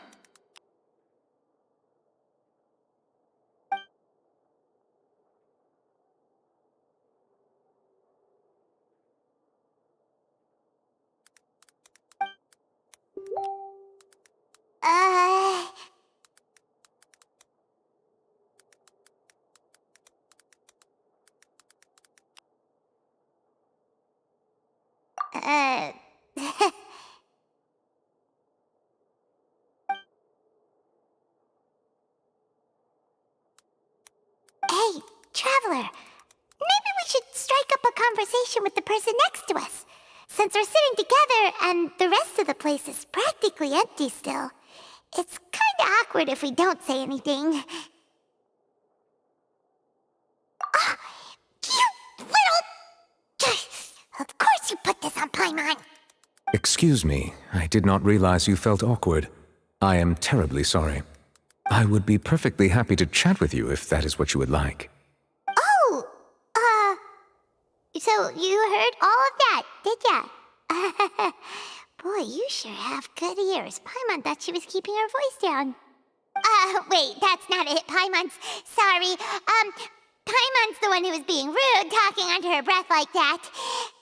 So, let's talk, but, what should we talk about? Oh, Paimon's got it. You're also here early and sitting in the front.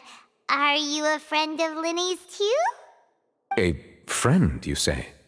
Well, if Mr. Linny would like to be my friend, I would be more than happy to reciprocate. Oh, so you're not friends with Linny then?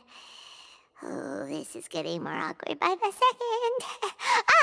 Paimon nearly forgot to make her introduction. to meet you. Paimon is Paimon, and this is the Traveler. We just arrived in Fontaine. It is an honor to meet you two. I have heard of your deeds across Tevat.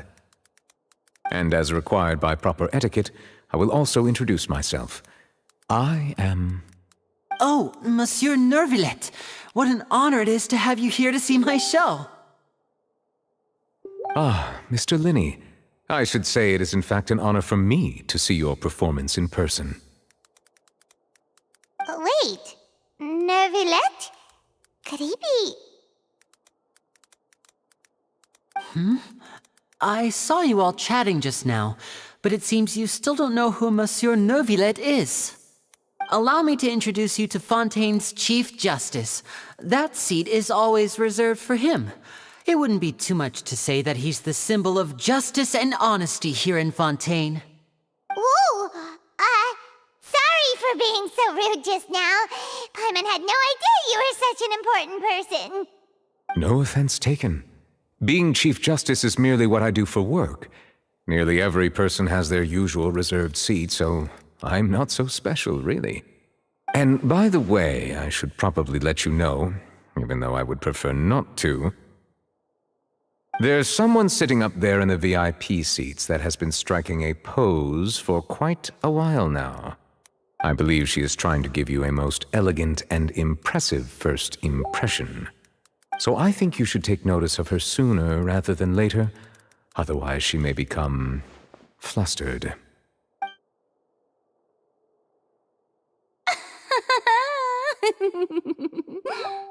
Huh? Oh, it's for Archon. Huh. She sure has a smug and satisfied look on her face. Guess she has no idea that you saw right through her act. Very good. That is for the best. No need to pay her any more attention. We may now enjoy the show. Huh? So is this what things are like between the Chief Justice and the Hydro Archon? All right, please wait just a moment longer. I've pretty much finished my preparations, and the performance will start as soon as the audience has made their way to their seats. Yay! The show's finally about to start! Paimon can hardly wait! Paimon's never seen a real live magic show before!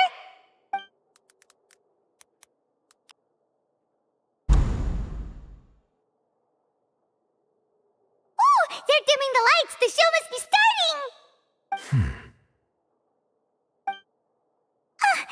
Sorry. Paimon will try to stay quiet. Welcome, one and all, to the Opera Epiclese. I am the star of today's show, Linny. And over here is my sister, Lynette, who will be working as my wonderful assistant. Please, let's give her a warm welcome. Hello, everyone. I know she may seem to be a little sleepy right now, but that's just a sign that she's nervous. Whatever.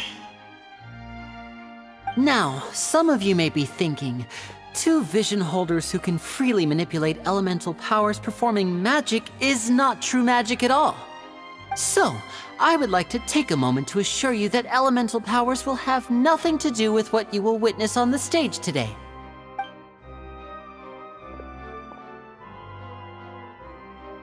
Both Lynette and myself have removed our visions for the show. That way, even the gods won't be able to help us. Oh, good point.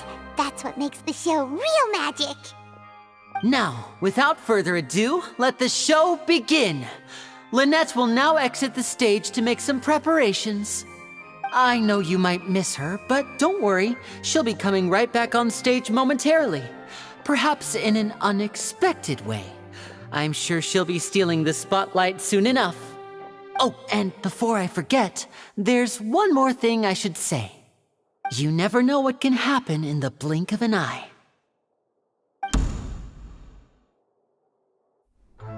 A magician's greatest skill is making things disappear or appear. The possibilities are endless.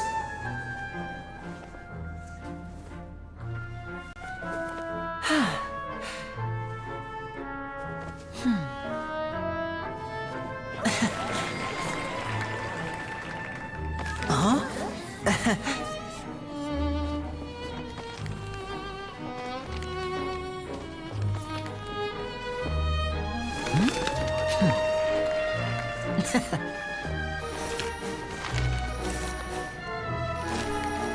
But this isn't what you came for. These little tricks, you've seen them all before. So it's time for something truly extraordinary, don't you think? This one's a little tricky.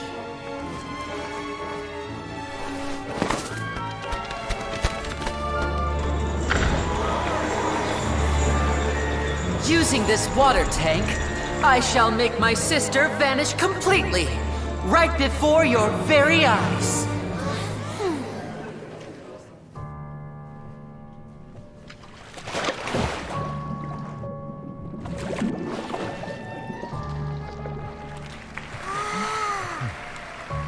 It's actually quite simple.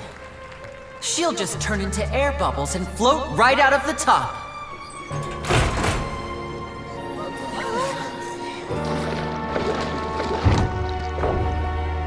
Oh no! I told them to check all the props carefully. With the lid on, even air can't escape.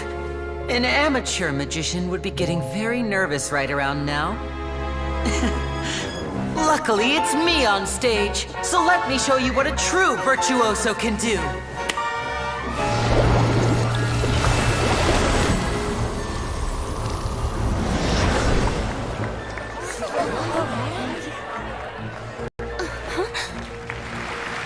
Lynette, are you still there? Don't go too far. We don't want to use up all our magic. Hi, I'm back. Uh-huh.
If we could see easily through his tricks, then that would mean that his skills are still lacking.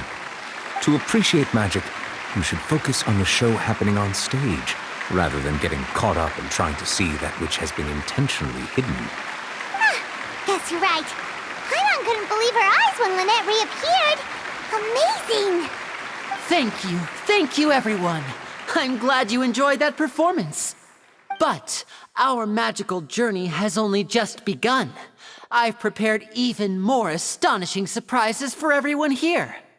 The magic of transformation and disappearance can go far beyond what you've just seen. I'm sure many of you are thinking that escaping the water tank was impressive enough, but Lynette is still my assistant after all. In which case, I have ample time to make all necessary preparations. So, for my next trick, I will require the participation of one lucky audience member. Please, if my assistants could bring out the magical boxes now. There are 2 boxes and only 2 boxes. One is here and one is there in the aisle among the audience. I'm sure many of our clever audience members have already guessed our next magic trick.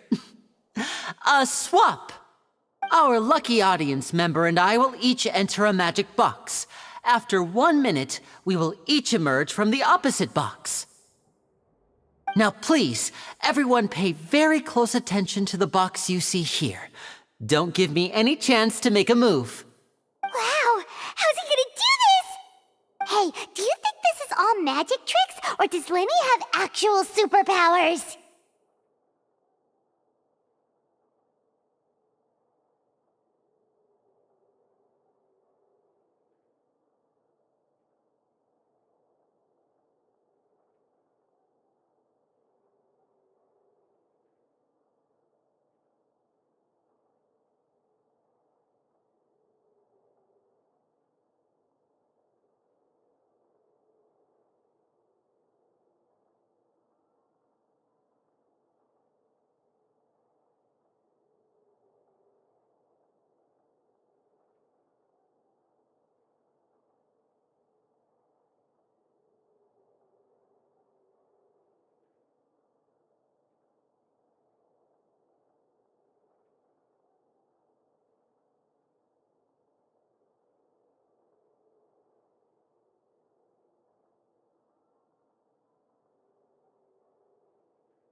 The lucky audience member will be generated by this random number selector. It selects numbers entirely at random. Even I don't know who will be chosen to participate. Now then, let's begin. Let me see. Oh, row 7, seat 3. Congratulations! You now have the chance to experience magic firsthand for an entire minute. Please, come forward. My assistant will take you beside the magic box. I'm sorry, it might be a little cramped inside, but no need to feel nervous. We've carefully arranged everything for you to be as comfortable as possible. You don't need to do anything, but no matter what strange things may happen, don't come out of the box. If the magic is interrupted, who knows where you might end up? You might even find yourself in the Fortress of Meropide. Oh, okay.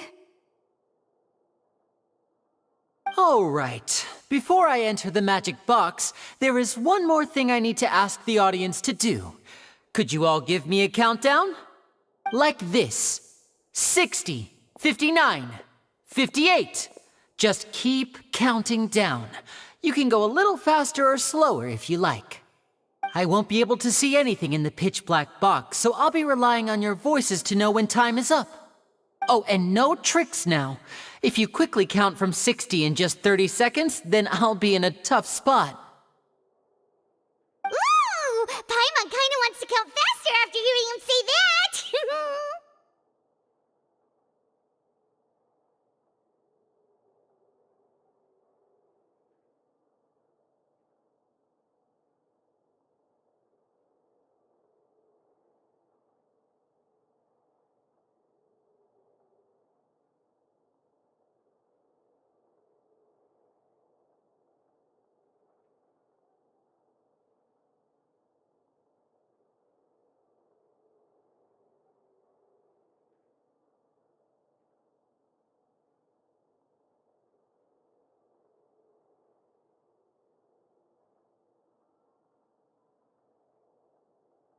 No, that won't do. I can see it in your eyes. You still can't be trusted. Let's practice together. Come on, repeat after me. 60, 59, 58. 60, 59, 58! That's right, perfect. Keep it going. All right, I'll see you all on the other side once you've finished counting.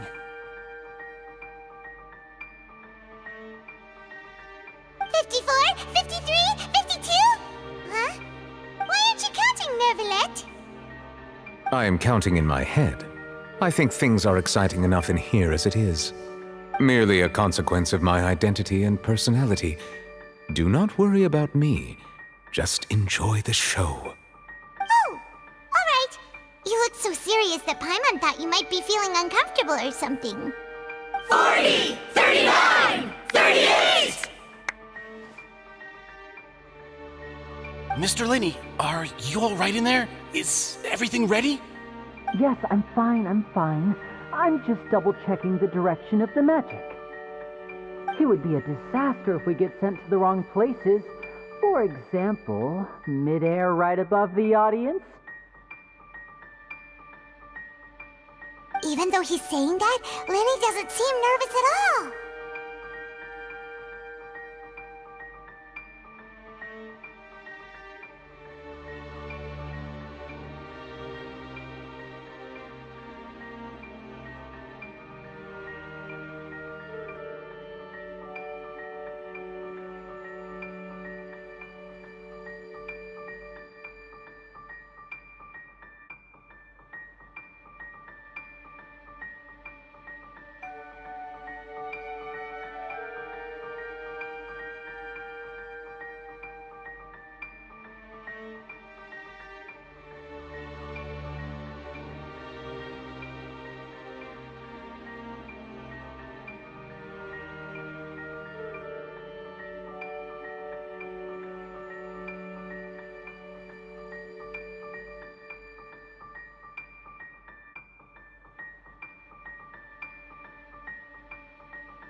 that noise?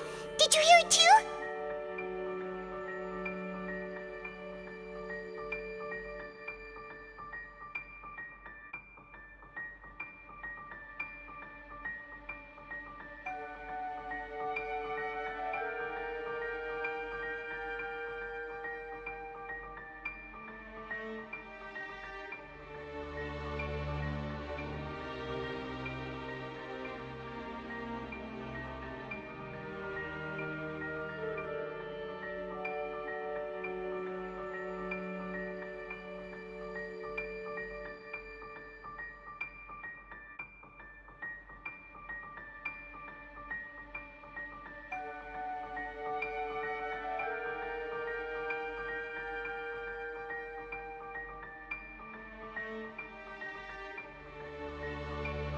Not sure. Anyway, it doesn't seem like anyone's worried about it. 25! 24! 23! What's wrong, Mr. Linney? I can still hear you moving in there. I seem to have accidentally knocked over a decoration. I'm trying to fix it, but it's pitch black in here. I can't tell left from right. Never mind the decorations. There's no time for that. The show is what's important. No, that's unacceptable. I want my show to be perfect. Don't worry, we still have 20 seconds. Hear them counting? 19! 18! 17! It seems things aren't quite going as planned. I apologize, everyone.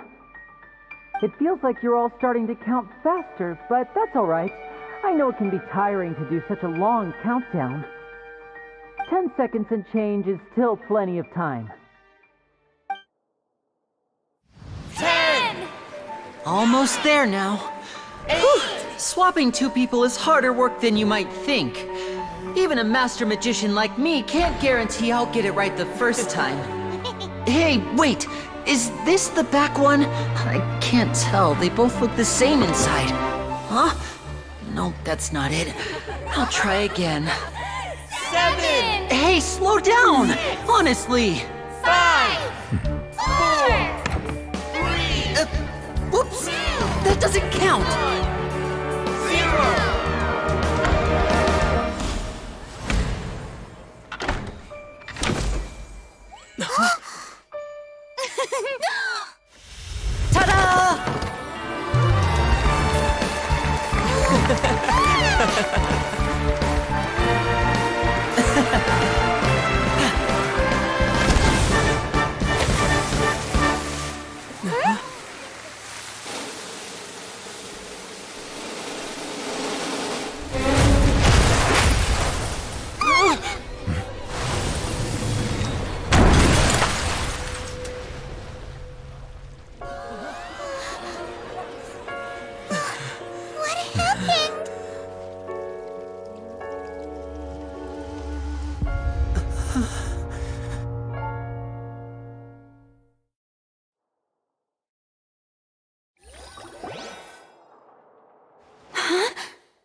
Is this part of the show?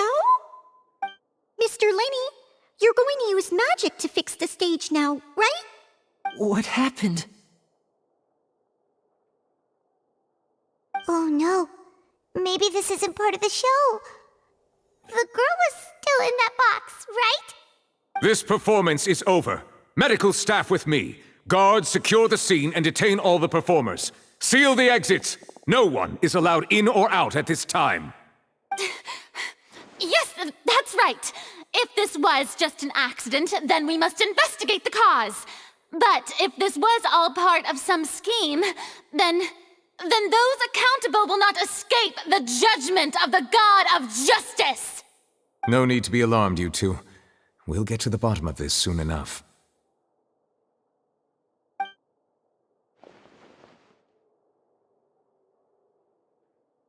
Unfortunately, the person who is in the magic box has been pronounced dead. His name was Cowell, one of the assistants in Linney's magic troupe.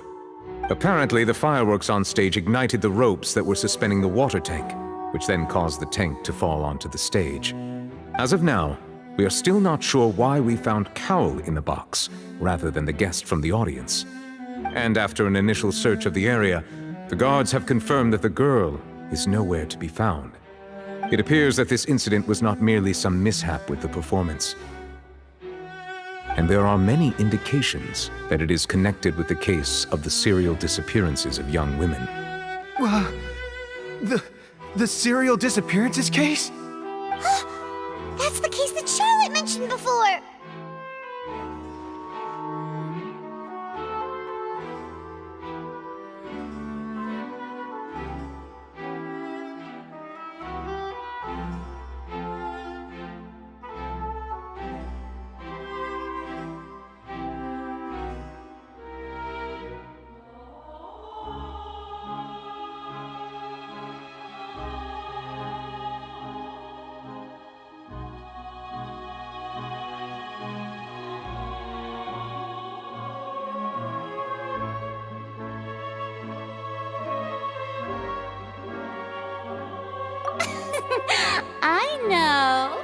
I know the truth. I can see through the whole thing.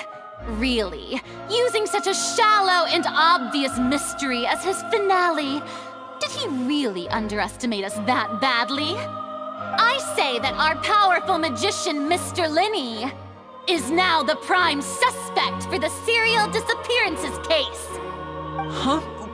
Why me? This whole thing was an accident. No, this all occurred during your magic show, did it not? The missing girl disappeared after being chosen, did she not? The deceased is one of your assistants, is he not? Now that I think about it, that whole speech about magicians making things disappear was nothing more than a provocation, a bald-faced challenge. That can't be right! How can Linney do this? He was in the box on the stage the entire time! We could even hear his voice! Besides, before the show, he told us that he would like to catch the criminal behind the disappearances! He couldn't possibly mean catching himself!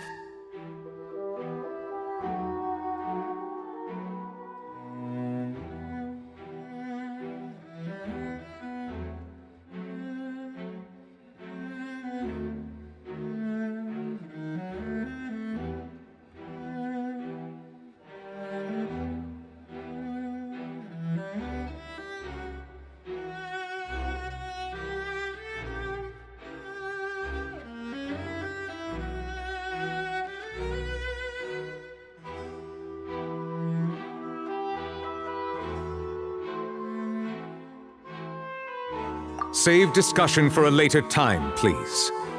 Lady Farina, may I assume that your comments just now constitute an accusation against Mr. Linney and his associates, and that you are pressing charges? I just think that I think it might be a little early to talk about formally pressing charges. But what Lady Farina said just now makes perfect sense. Looks like she's gonna personally deliver justice. A kidnapping and murder carried out under the cover of a magic show. Lady Farina said it all. I mean, of course, my dear people. But what excites me even more than the obvious truth before our eyes is the opponent I'll be facing. That's right. I mean you, Traveler. You'll support Linney, won't you? After all, he was the one who helped you the first time we met.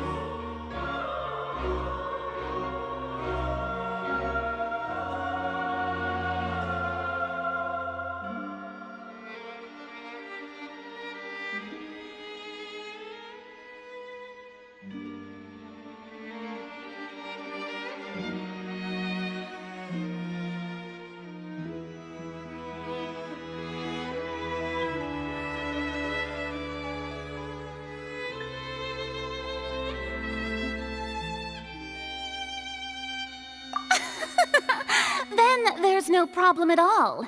You know, the Traveler and I already had a duel the first time we met. But with Linney's help, our little duel ended in a draw. But draws really are the most boring possible outcome. So, no more draws. Between the two of us, there must be a clear winner and loser. And what better place to hold such a riveting showdown and decide the true victor than here, on the grandest of stages, the Opera Epiclese? Huh. It wasn't a draw.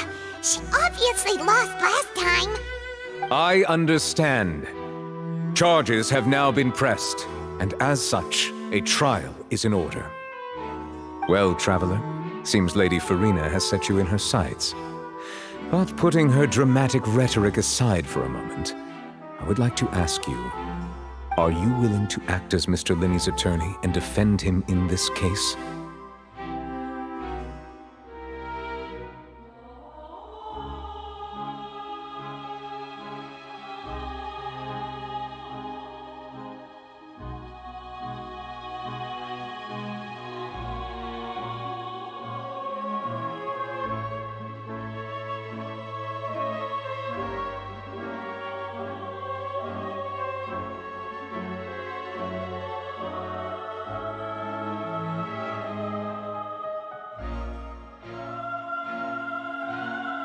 Very well. The trial will be held a day from now. Amount of time. I'm really quite looking forward to hearing it.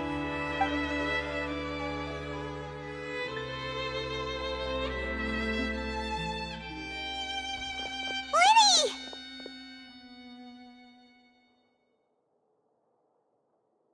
Sorry about everything that happened just now. Were you frightened? Of course! Who wouldn't be scared after witnessing an accident like that? Yeah, I'm a little shaken up myself. How could this happen? And poor Cal. I know you already claimed that you would defend me, but now it's just us talking. Tell me, do you think I could possibly be the murderer?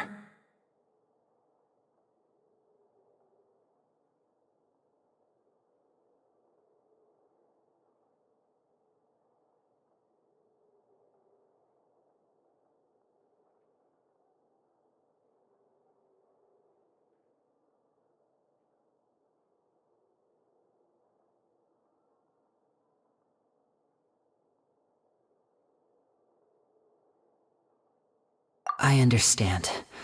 Even I'm not sure what happened, so I can only imagine how difficult it is for you to grasp the situation. I'm sure everyone sees me as the biggest suspect at this point. But if you ask me, the whole thing is mysteries layered upon mysteries, such that all that's left is confusion. I don't know whether what happened there on the stage was purely an accident or not, and I don't know why poor Cal was in the box. As for how that girl chosen from the audience could suddenly disappear, I'm afraid I don't have any answers either. If someone tampered with my performance, then we need to figure out what they did. Even a skilled and knowledgeable magician like myself couldn't pull all that off in just 1 minute.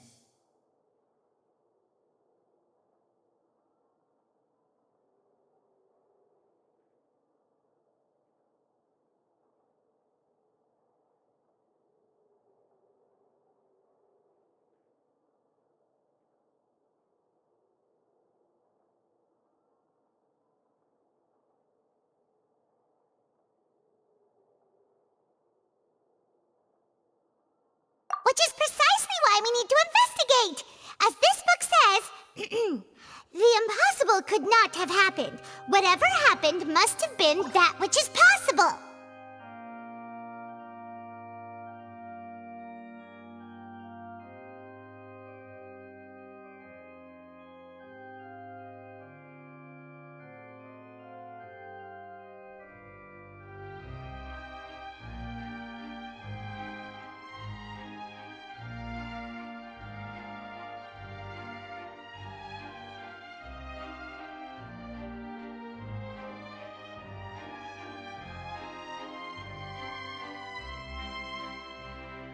Paimon bought them when we were reading at the bookshop in the city earlier. Pretty cool, huh?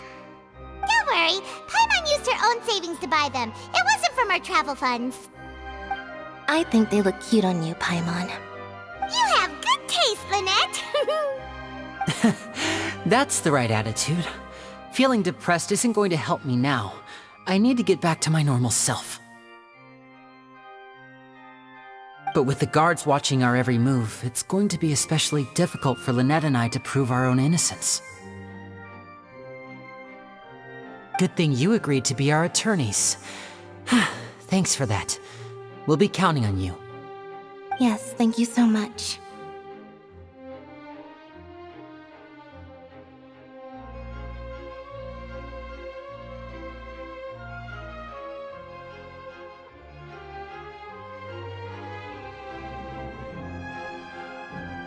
Yeah, just leave it to us.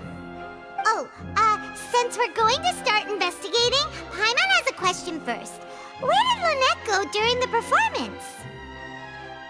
Ah, well, I'm afraid that would involve some of our essential trade secrets as magicians. The secrets behind our magic are past saving, Linny. I suppose you're right. The truth behind our tricks is going to be important evidence that will be weighted during the trial. 'Tis truly a pity. As a magician, our magic show is a work of art. We've poured countless hours and spared no effort in perfecting it. But if revealing our secrets will help you uncover the truth behind what happened, then it will be well worth it. We should go somewhere else if we're going to discuss our magic tricks.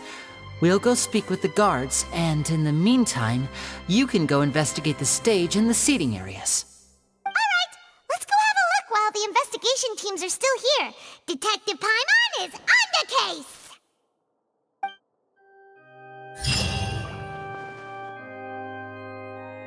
Hello, officer. How's the investigation going?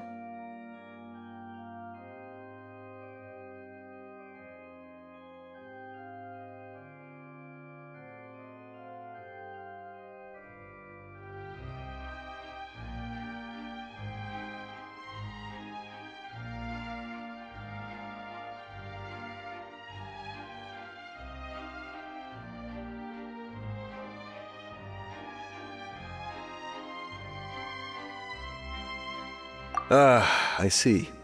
You must be the traveler that Lady Farina mentioned. Listen, I'll be perfectly honest with you. I'd avoid getting mixed up in this whirlpool of a mess if I were you. Huh?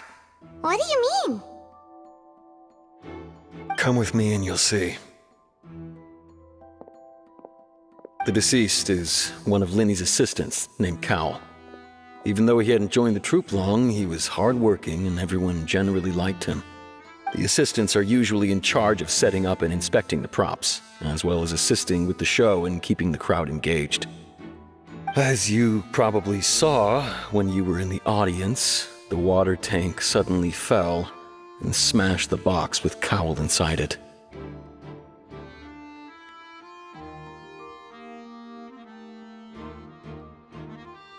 This is the real mystery. We've already searched the scene and were unable to find any traces of the girl. However, if you look carefully, the box was positioned directly under the water tank. The ropes holding the tank were then burned by the pyrotechnics on stage, causing them to snap.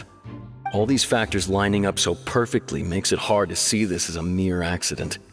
If anything, the more logical explanation is that the whole incident was intentionally planned, and Linny is the most likely person to have access to all these areas. But he doesn't have a motive! Are you both good friends of his? Well, you can't say we're good friends, but we've known each other for a little while. So in just a short time, he was not only able to win your trust, but even convince you to act as his attorneys. I know there's no such thing as magic. The real trick of a magician is holding the audience in the palm of their hand. I've seen a lot of cases, and I can tell you that people are the least reliable kind of evidence.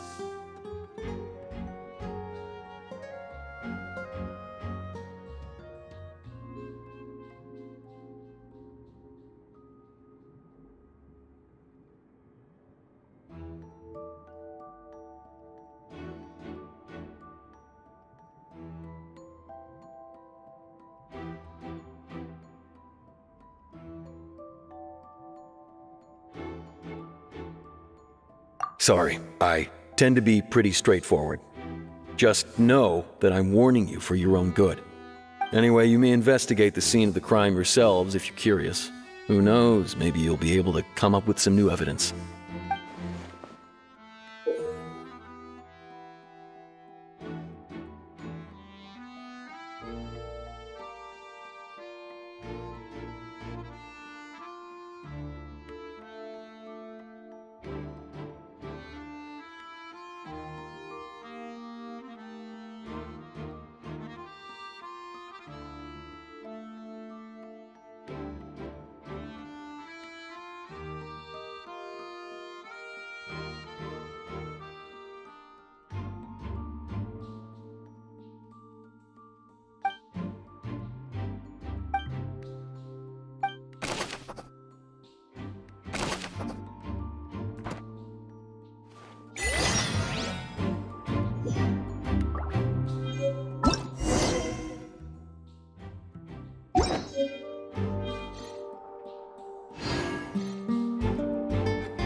Whoever the murderer was, they must have made preparations well beforehand. Why would it be him? How strange.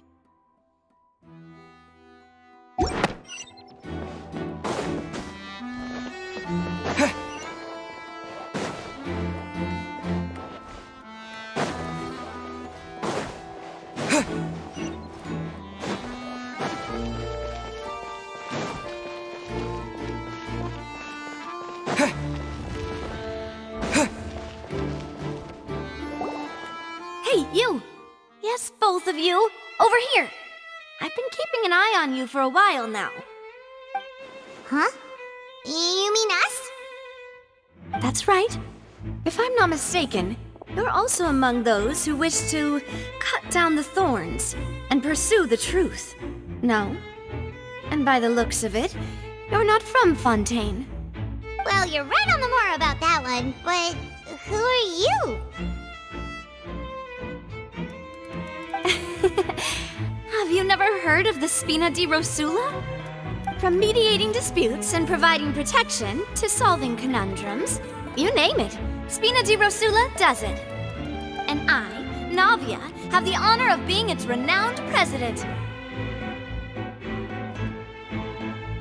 Though those who play by our rules call me boss. I'm Silver, her attendant. Pleased to meet you. And I'm Melus. Demoiselle's various daily needs and affairs are under my purview. Huh? Boss?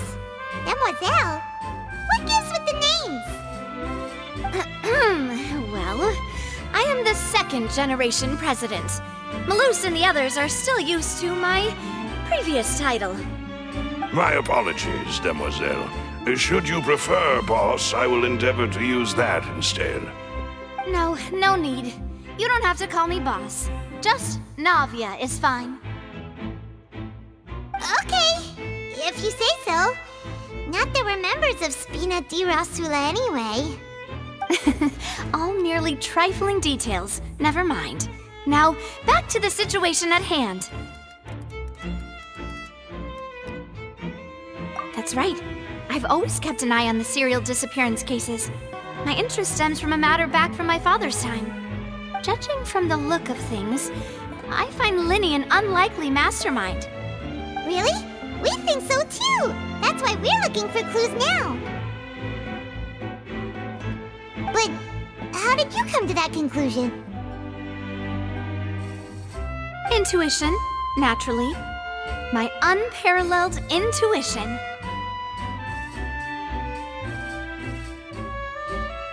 Farina sure was quick to point the finger at Linny without any decisive evidence whatsoever, wasn't she? But that's not uncommon for her. If you remember, the Justice had to interrupt her and ask if she was pressing charges just to keep her from getting carried away. Anyway, a trial begins the moment someone levels charges. And, of course, there was no way Farina was going to back down in that situation. Sounds more like you just don't trust the Hydro Archon. Well, what's your opinion? I must admit that she can be interesting at times, but liking her doesn't mean that I'll blindly agree with her. All right, I've answered your question. Now, it's time you answer mine. Wait a minute, did that answer count? Well, I say it does. But don't worry, you won't hear any pointless questions from me. In your opinion, do you think it's right to treat a trial like it's an opera?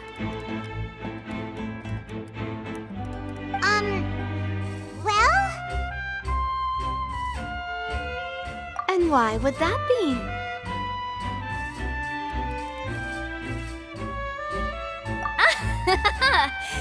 See, Silver and Malus? I told you they'd be different. Most astute of you, Demoiselle. I too think that the Traveler's response was most excellent. No matter how wonderful the script or how fervent the audience's expectations may be, the trials that go on stage here must be based in fact. And if that can be done, boss, then... All right, that's quite enough, Malus. Anyway, I like your answer. You passed with flying colors. Now, I need to make some preparations, following which our joint investigation shall commence. You two shall be my assistants. Wait! Since when did we become assistants? Oh, well, I can be the assistant, sure. Or your companion, if you like. I'm really not that fussy. That's more like it. Far be it from me to brag, but I believe that Demoiselle's intuition will be instrumental in uncovering the truth. You wish to save a friend from false accusations, and we wish to unravel the disappearances. In this sense, our goals are aligned. You have a point. You're quite the talker, aren't you, mister? And what about you over there? What do you think? You seem like you've got something on your mind. I have nothing to add. Oh, alrighty then. We'll be making some preparations first. Just be sure to let us know if they start revealing Linny's tricks. Thanks!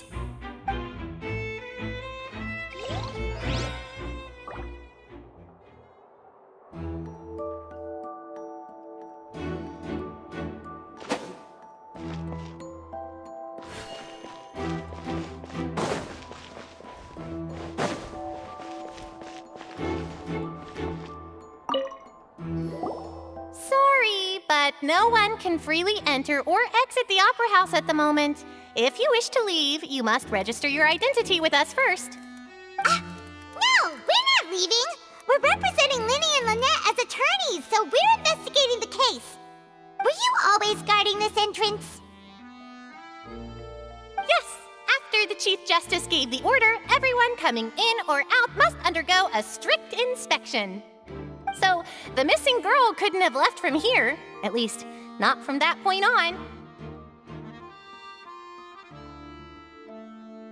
I doubt there was much opportunity then, either. How can you be so sure, Well, because I was in charge of security near the entrance at that time. I couldn't see Linny's performance from here, which was quite a shame. Just my luck. But still, I did not abandon my post, and I stayed put no matter how loud the applause was. If someone had so much as even approached the door, I would have noticed it, let alone if they had tried to leave. We Melazines are good at that sort of thing, you know. So, it's safe to say the girl couldn't have left through here. Alright, thank you for your help. This will be useful info.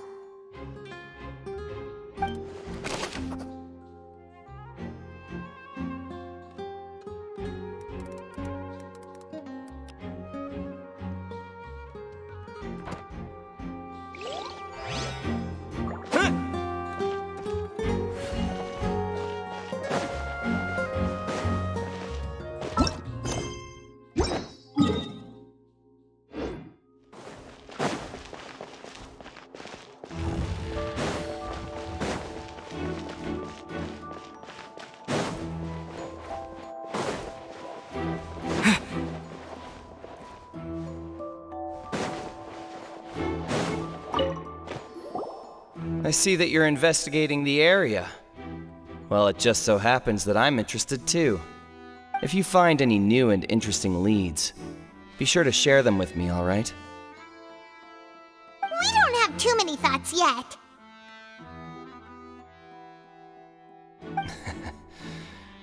Then why don't I tell you my hypothesis first? The way I see it. And I'll start it with that loud thud. The thud? Oh, you mean the sound that happened during the countdown? Yes, exactly. It wasn't terribly loud, but I suspect that most people heard it. It's just that everyone was awaiting the results of Linny's trick with bated breath, so no one paid it much mind. But now that the incident has happened, the thud has become an important clue. That makes sense. So, what do you make of it? I'm of the opinion that it may have been the sound of Linny's accomplice. Lynette, perhaps. Jumping atop the water tank or something like that. And when the pyrotechnics went off, she cut the rope, sending the water tank crashing down. Wait, wasn't the noise we heard too loud for that? Perhaps the balance wasn't right, leading to a particularly rough landing. Oh, that's true. I suppose I must reconsider. That does remind Paimon, though. What was with that sound?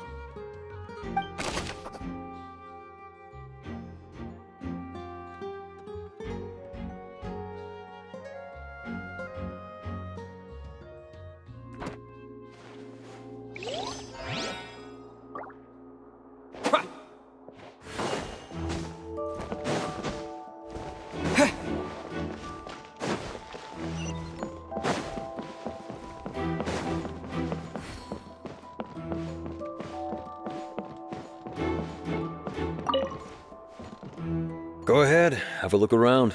In the end, we're both after the truth.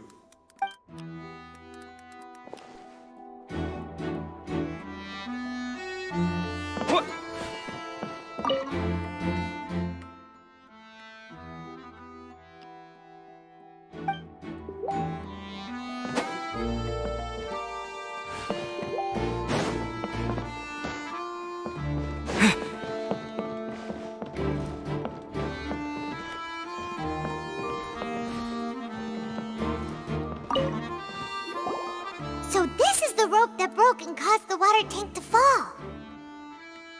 The rope looks pretty durable. How can it be burned through so quickly by fireworks.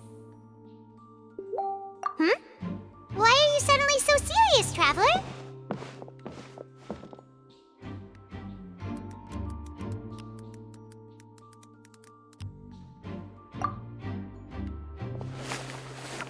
Whoa! Look!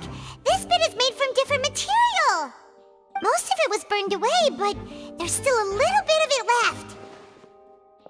Huh. So if a rope meant to hold something was made with that kind of material in it, then that means... Wait!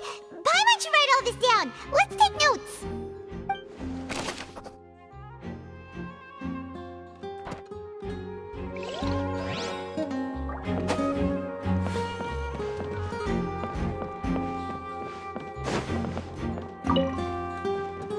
Go ahead, have a look around. In the end, we're both after the truth.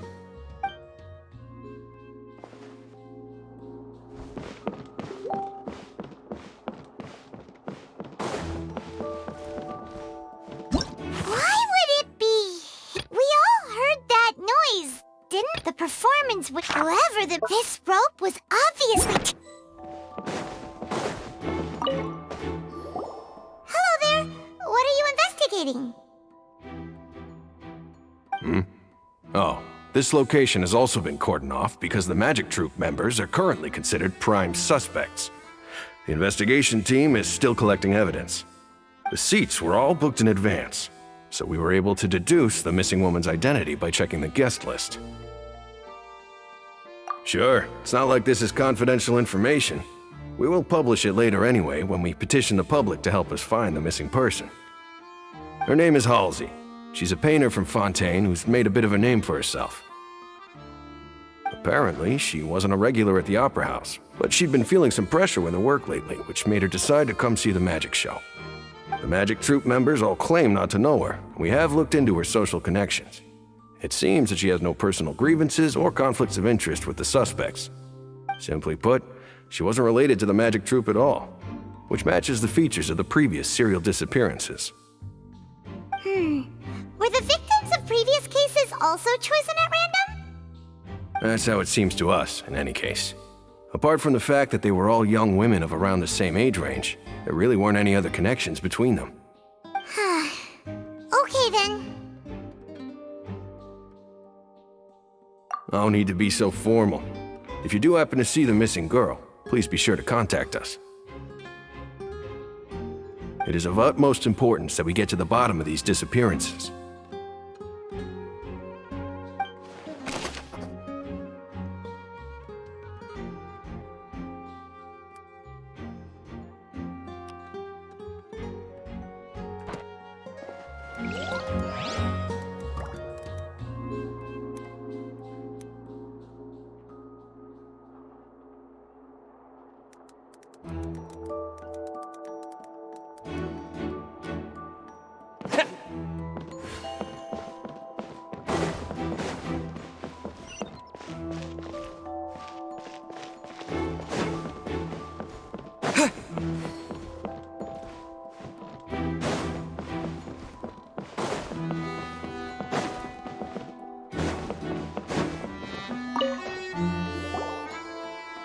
The investigation team has some new findings. Turns out there's an issue with the random number selector after all. See, I told you. What if the machine picked some big guy's seat? You think the murderer would have still made his move then? Sorry to interrupt, but we're helping Linny and Lynette with their side of the investigation. What were you saying about the number selector? There's something wrong with it? You're trying to help them? That'll be a tall order. Linny used the machine to pick a random member of the audience during his performance, right? The lucky girl that later disappeared. Well, we thought there might be a serious problem with the machine, so we had it taken away for further inspection. It turns out that the seat number it picked wasn't random at all. The machine picks that same number every time. I'm sure you already know that you have to make a reservation in advance to get a seat, regardless of whether it's a trial or some performance. In other words, Linny knew who would be sitting where from the very beginning. That much checks out. Lenny reserved our seats for us, too. Bet you see why I was saying it'd be tough to make a case for Lenny.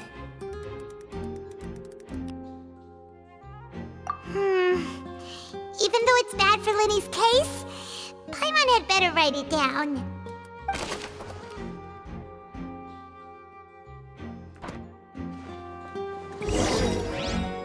We've checked everything of note here at the performance venue. Paimon wonders how Lenny's discussion with the guards is going. Let's go see, shall we? Ooh, things are getting interesting, huh? We're about to see how magic is made.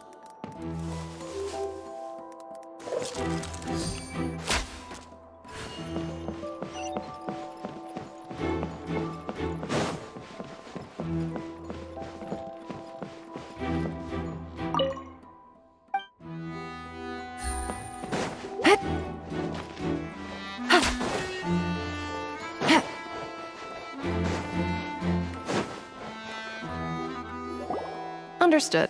Then I will be going with you. Just so you're aware, I will be monitoring your actions and making notes as necessary. Very good. Thanks for being so agreeable. I'd pull a rose out of my hat as a gift for you if I could. You may spare the pleasantries. I'm just doing my job. You've arrived. Who's this? Me? I'm Spina di Rosula's guardian angel. If you've got a problem, I've got the firepower. Sorry, I got a little carried away there. Call me Navia. I'm a partner of theirs, and we'll be helping investigate this whole situation. And these are my companions. Would you mind if they join as well? Fine by me. Oh, new helpers? I would be most grateful. Well, let's just say we're tagging along. It's not every day you get to see the secrets behind magic performed on such a large scale. I appreciate your kind interest.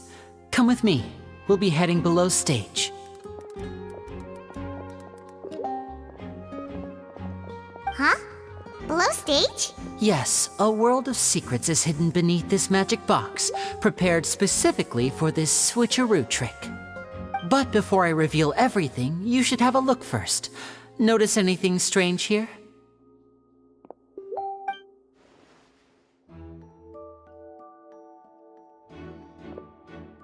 I'm not trying to be dramatic. Remembering the details of a trick will help you understand the methods used to perform it more easily. Huh. Weren't there balloons and other decorations here? Where did all that go? Ah, good eye. That said, you're still far from discovering the answer.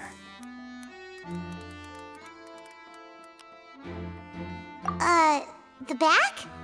You mean the inside of the door? What's different about it? Paimon didn't notice anything. Very good indeed. I thought you might not be able to catch that, given that you were sitting in the first row. The back of this door was patterned. Those patterns are now gone, replaced by a smooth wooden board.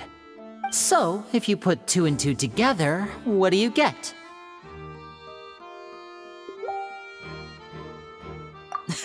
Exactly. All right, let's go. I'll tell you how it works as we head down.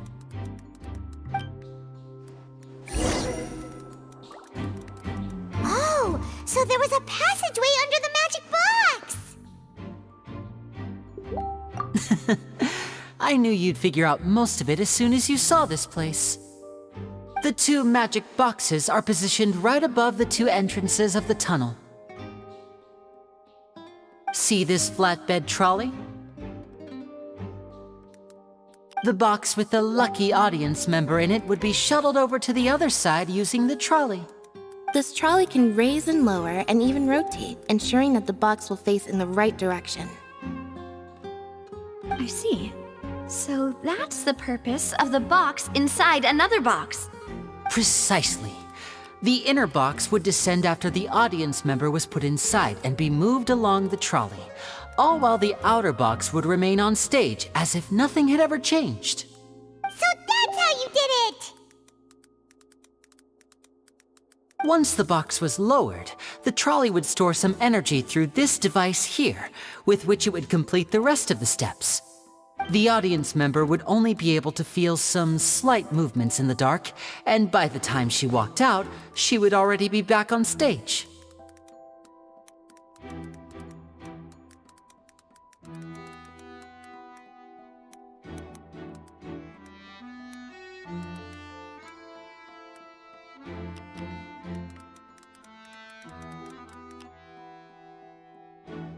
Right! You were talking that whole time, and you even came out for a moment near the end! Ah, yes. A phonograph operated by Lynette was used to achieve that effect. My assistant and I had already scripted our conversation beforehand. When the countdown began, I had already gone to the opposite box via a tunnel using that ladder. And what about Lynette? Where was she? I was in the mezzanine space in the back of the box. Oh, interesting! That's how we were able to coordinate Linny's lines with the assistant. And, by the way, I was the one who walked out of the box at the end. I mean, we are twins. All it takes is a change of clothes and no one can tell who's who. And that's my favorite part of this trick. Only Lynette and I can perform it. So that's how it all worked! Wow! Every detail you revealed was more amazing than the last! Lynette would briefly walk out of the box and then go back in, jumping into the tunnel and escaping before the box on the trolley could finish ascending. And then I walk out of the other box in the audience area, and the trick would be complete. The operative word here being would. But as you saw, Cal was in the box, not our audience member. She, on the other hand, mysteriously vanished. We really don't know how that happened. If not for that interlude, this would have been an astonishing trick. I probably never would have figured out how you pulled it off. And yet, to think that someone was able to use this magic trick to commit a crime. Could we have a look around? I think we can come up with some more leads. This is the scene of the crime, so Linny and Lynette are not permitted to stay here. I'll escort them back up. Yes, of course. No need to be so strict now. I won't disappear into thin air, you know. Thanks, everyone. We're counting on you.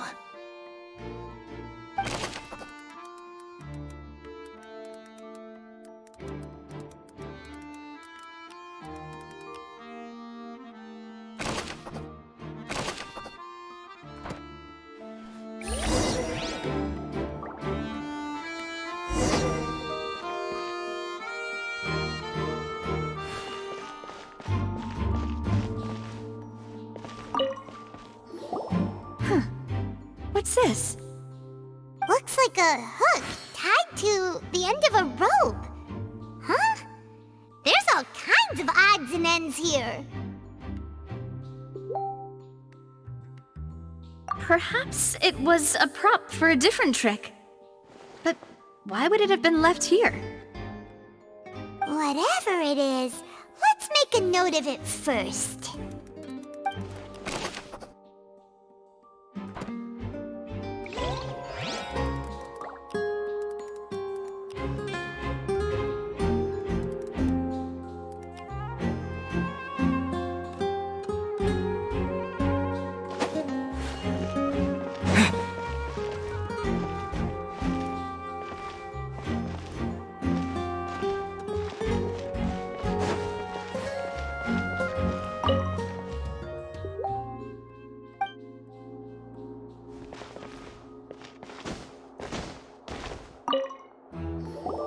What is this place?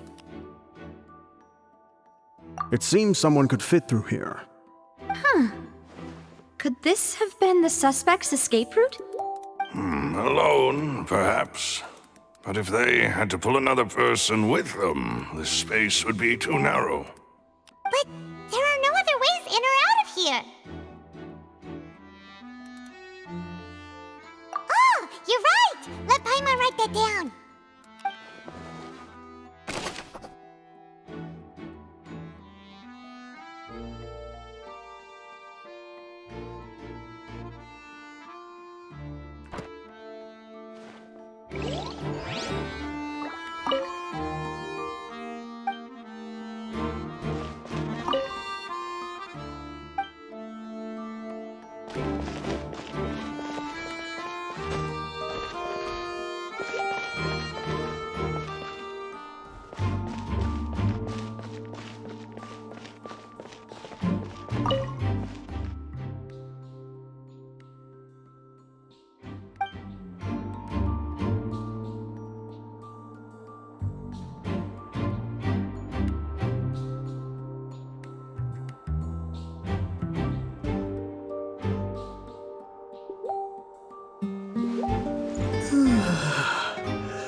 These are the clothes that the lady chosen from the audience was wearing, right? Her clothes are here, but she's nowhere to be found. Right. And do you really need to do that if you're kidnapping them? Ugh, this is so confusing. Paimon doesn't want to be a detective anymore.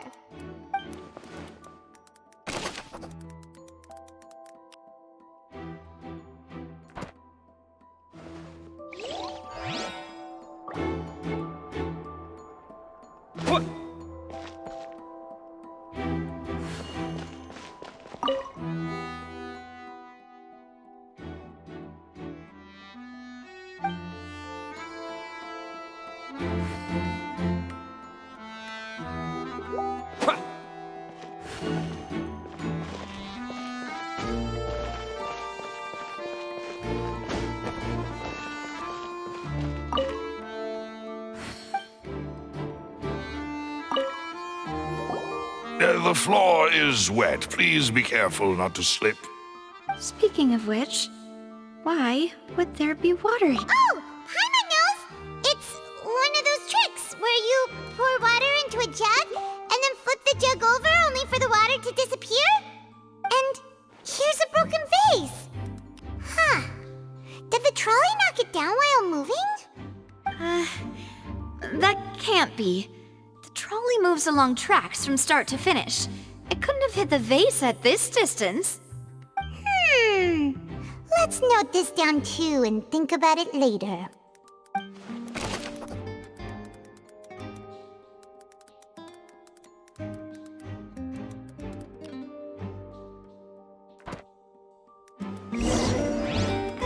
Seems we're just about done investigating down here. Yes, let's head back up.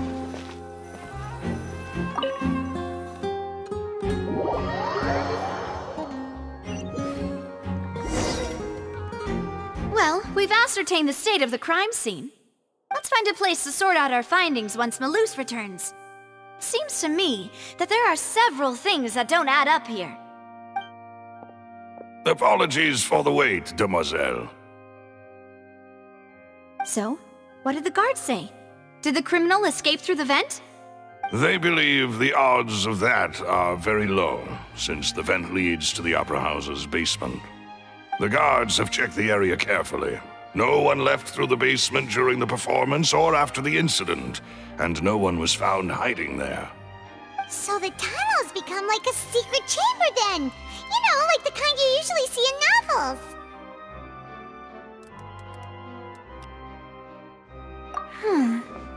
The plot thickens. Halsey's disappearance and Cowell's death are both quite inexplicable. No wonder Farina was so confident in her accusation. All the current evidence points toward Linny and Lynette. In other words, the charges are very likely to be upheld unless we make some considerable progress. Charges and then trial. So if the charges are upheld, they'll announce a sentence? That's right. This is how a trial goes in the Opera House. During the proceedings, the Chief Justice and the Oratrice will hear statements from both sides. That's right. This is how indemnitium is produced. The statements from both sides, the defenses from attorneys, witness testimonies, and even the audience's emotions will all be projected on the Oratrice. To put it simply, it's as if the Oratrice has its own will, and is a judge in its own right. This also precludes any kind of favoritism on the part of the Chief Justice. Not that this has ever happened anyway.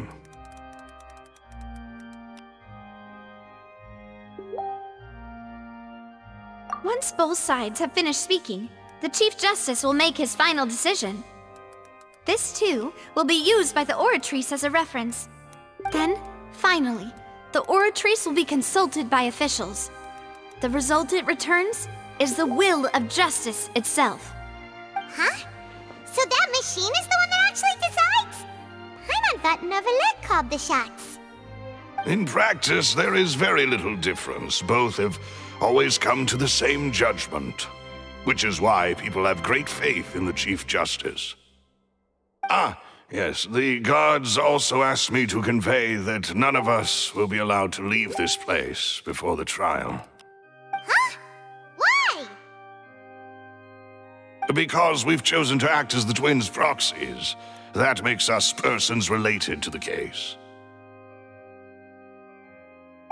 They're concerned that we might be colluding with outside parties, or that we might find outside help to disrupt the case. And even if that were not so, it could prove problematic if we happen to spread key information about the case ahead of time. I'm ready to break out at any time. Whoa, whoa! There's no need for that! Paimon thinks they have a point. That said, are they providing food? Of course. I just hope you don't mind the lack of options. I'm afraid that catering to all tastes is not in the cards, nor is any guarantee of balanced nutrition. In that case, let's just sort out our findings together here. Pity. I was hoping to take you to try some of Fontaine's famous desserts, too. I mean, what better way to properly think through our findings than over some tea and sweets? Huh. Breaking out suddenly doesn't seem like such a bad idea after all. Just kidding! Just kidding! Paimon will still do her best, even if there are no snacks. What do you mean, no snacks? Of course we'll have snacks. If we cannot buy some, then we'll simply make some. Huh? Here? But how? Understood, Demoiselle. Everyone, please come with me.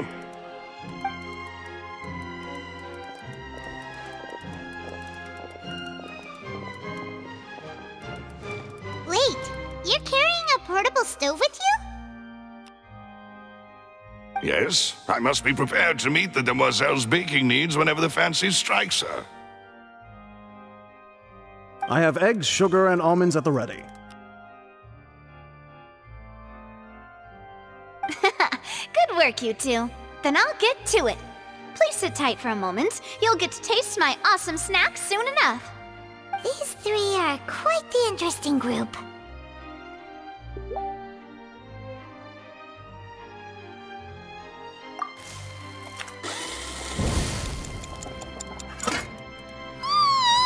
And Paimon thought it smelled good while it was still in the oven!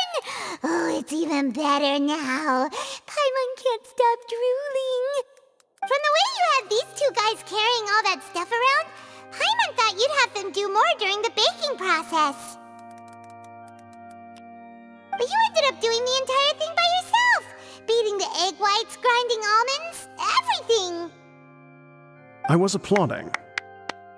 And I was giving encouraging smiles.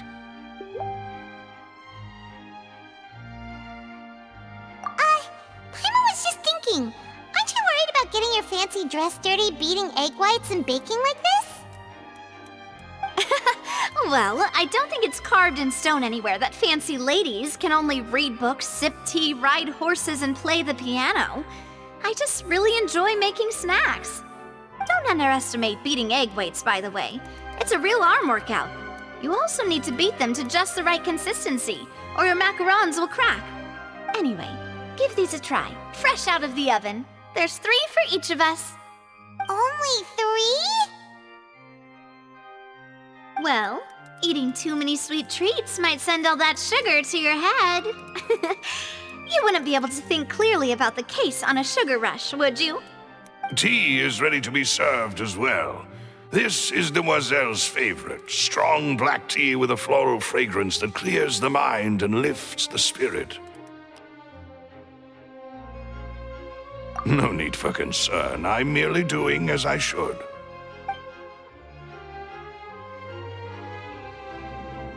All right then. Down to business. As Paimon mentioned previously, the tunnel seems to be something of a secret chamber. However, we can assume that Linny and Lynette were not alone within it. Some criminal also occupied its sealed confines. The magician twins could have committed the crimes, of course, but they lack any logical motive. Exactly! Why would they do such a thing right when everyone was watching? The flower vase and the thud we heard during the performance could indicate some altercation between Halsey and the criminal in the tunnel, resulting in the shattering of the vase, the discarding of her clothes, and her abduction. Perhaps the criminal thought that since she was chosen from the crowd, she would be too easy to identify if she was still wearing the same clothes. Paimon thinks that makes sense, but the real trouble is... True. None of the clues we found thus far support the existence of this third person. But the only people left to consider are both technically victims, whether it's the missing girl, Halsey, or poor Cowl. Huh. Could Halsey have secretly made modifications to the magic props in order to murder Cowl before making her escape?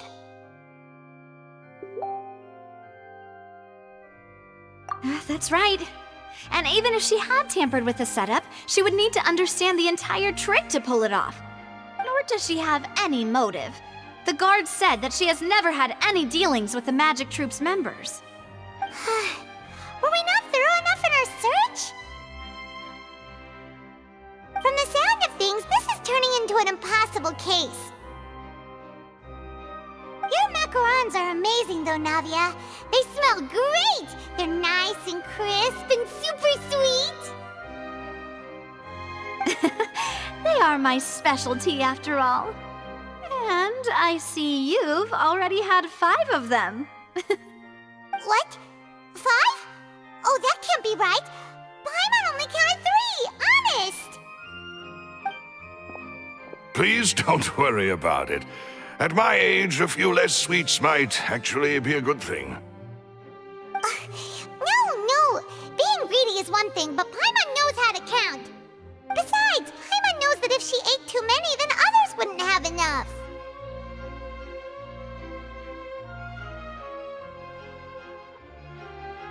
Wait, even you don't believe Paimon? How could you? If Paimon ate those 2 extra macarons, then may they turn into stone in her stomach! All right, we get it. Well, I suppose one of us might have gotten too engrossed in our chat and eaten them by mistake. No big deal. Maloose, set up the stove again if you would. Huh? What are you doing? Making sure everyone gets 3 macarons, of course. Exactly. We don't want to trouble you. As you wish, demoiselle. And I have the egg, sugar, and almonds. Well, this really is your hobby, huh?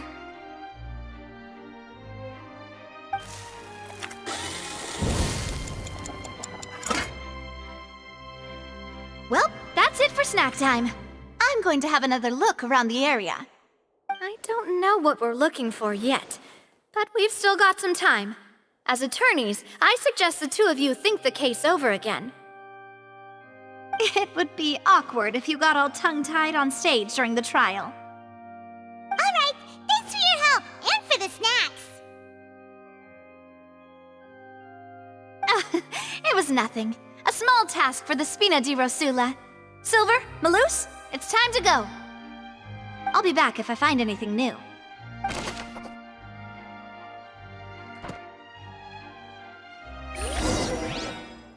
All right, it's time to put our head...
Impossible things don't just happen.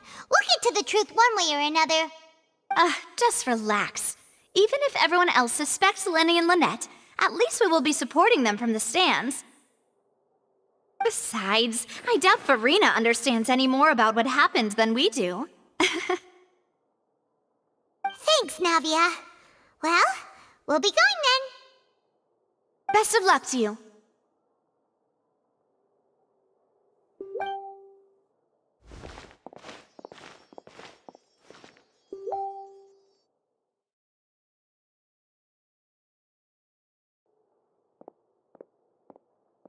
Ah, finally, you're back.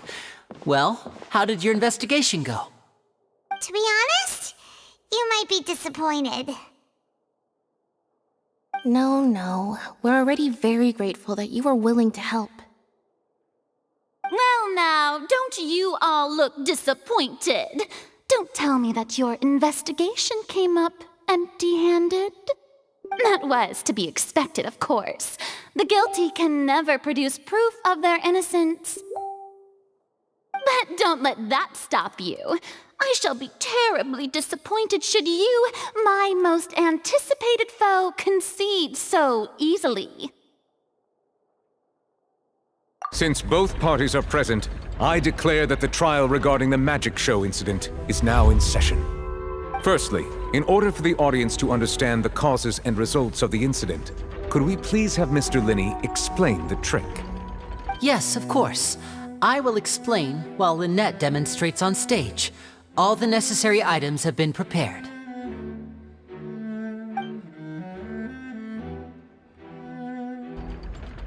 Thank you, Mr. Linney. In that case, I take your statement to be that you ran to and remained hidden within the magic box in the audience stands once the trick began, and thus could not have committed the crime. Is this correct? Yes, that's correct, Your Honor. In that case, I call upon the prosecution. Lady Farina, do you wish to refute his statement in any way? Why, of course I do. Allow me to take the first shot and break this case wide open. Mr. Linney is clearly lying. There is no way you could have been in the box the whole time if you were to abduct Halsey and murder Cowell. In fact, I'd say you were hardly in that tunnel at all. That is simply your hypothesis based on the presumption that I'm guilty. Oh, is that so? And if I may ask, what did you hear while you were inside your box? The roaring countdown of the crowd, of course. That's how I kept track of the time and built anticipation for the finale. And you didn't hear anything else at all? Nothing that might leave an impression of any kind? No, nothing. I see. But when the count reached 30 seconds or so, there was a thud. One so loud that I believe practically everyone heard it. Huh? Hey, hang on. Something's not right here.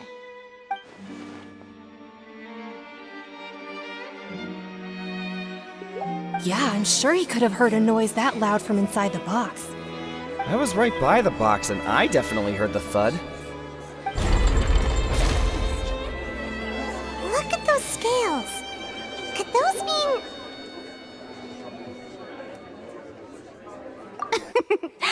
Well then, ladies and gentlemen, allow me to use the words of the magician himself. You never know what can happen in the blink of an eye. Indeed, it seems his alibi can also collapse in the blink of an eye. Of course, I have armed myself to do far more than smash your alibi. Confidence cannot go unfounded, and my foundations are rock solid. Tell me, aren't you and Lynette actually from the House of the Hearth? The House of the Hearth?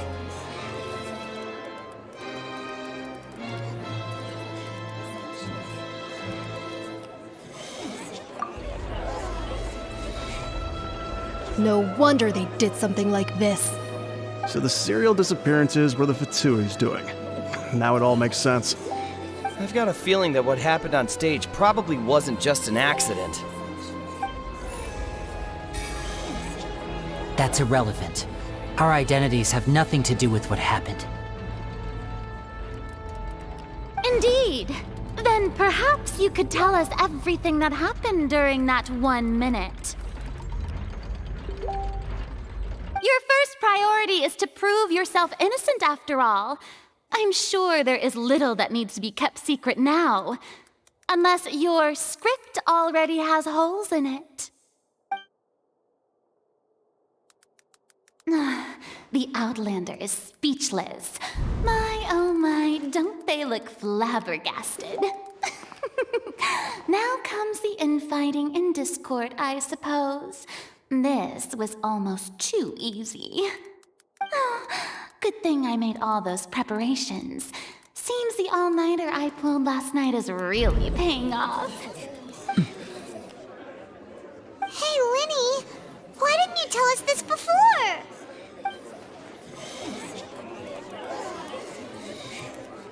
Order! Order! Mr. Linney, allow me to re-establish the facts. Lady Farina has raised 2 points. First, when the thud was heard in the Opera House, you were neither in the box nor the tunnel. Second, you and Ms. Lynette are both members of the House of the Hearth. Are these claims true?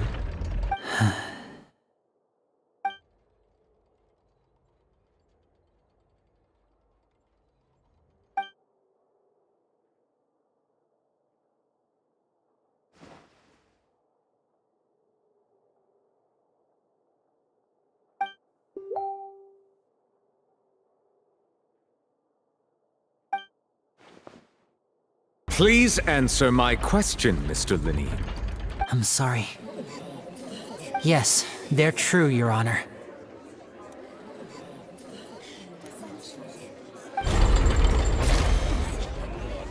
I knew it! Well, that's it. We might as well move on to the sentencing already. What should we do now? Granted. In that case, what is your request? Is that really necessary? They're already as good as guilty. The defendant deceived their own attorneys. What is there left to discuss? Order! Order, I say! Your request is reasonable, and we shall adjourn. This trial will reconvene in 1 hour. So you would stick to Mr. Linney's defense even after knowing what you do now? You certainly have more professionalism than I thought. In that case, my dear audience, let's allow the joy of victory to steep for a little while longer.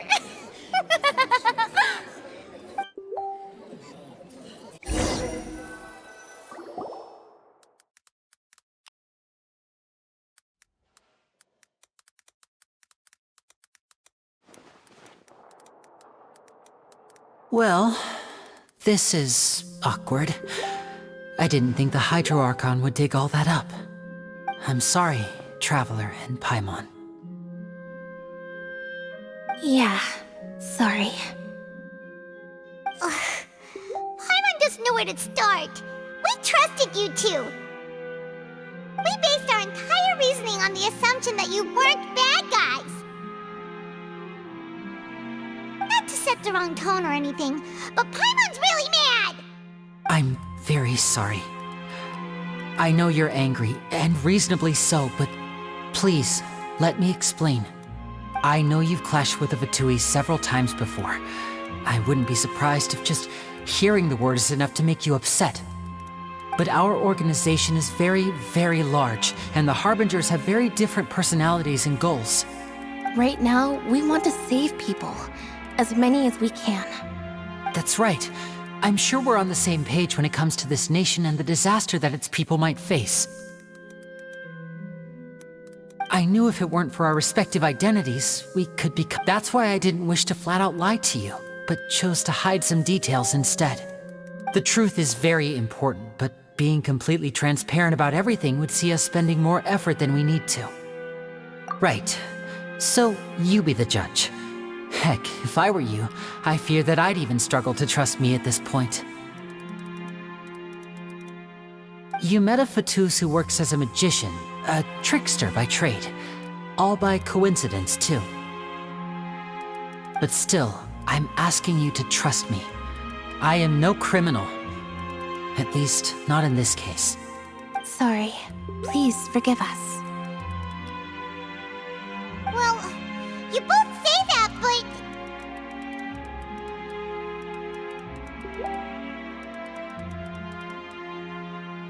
Right. Let's hear your answer first, and no lies now! Of course. I'll answer any question you ask. We've been trying to find out how the Oratrice operates. We want to know why it has a consciousness. Why can it deliver sentences accurately? During our investigations, we learned that the machine's core is beneath it. From that moment on, Lynette and I have been designing this box swap trick, with the objective of getting close to the core. Is that why you needed a whole minute? That's right. In truth, the audience would take about 75 seconds to count down from 60, while I would only need 15 to get to the opposite box. So, after jumping into the tunnel, I accessed the Opera House basement via the vent, and went to investigate the room in which the core is stored. That air vent was created during the construction of the tunnel specifically to execute this step.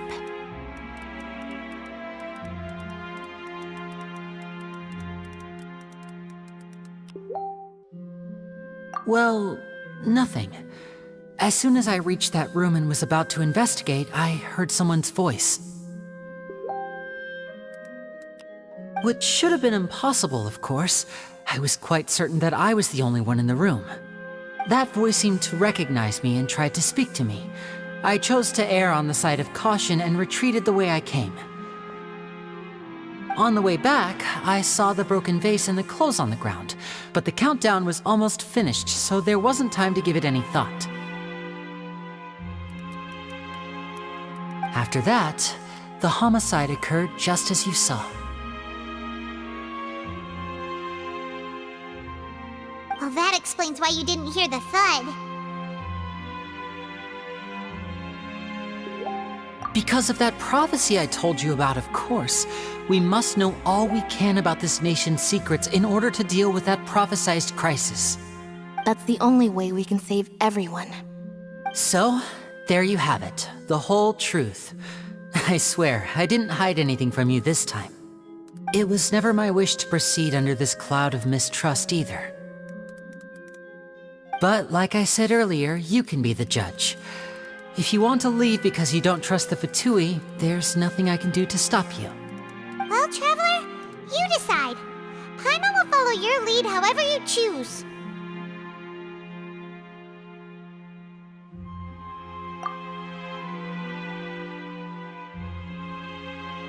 Okay, thank you. Thanks for giving us a chance. The current problem is that the scales are tipped pretty badly against you two. If we want to refute the Hydro Archon's accusations, we're gonna need a seriously watertight defense. Huh?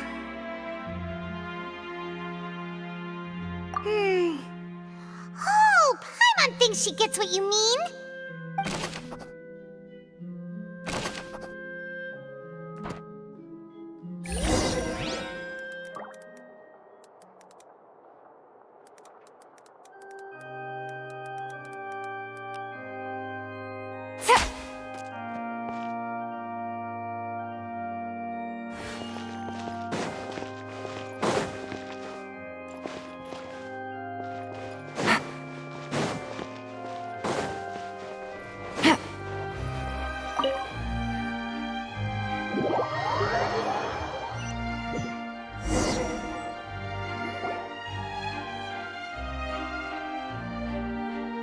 Both parties have returned to their positions.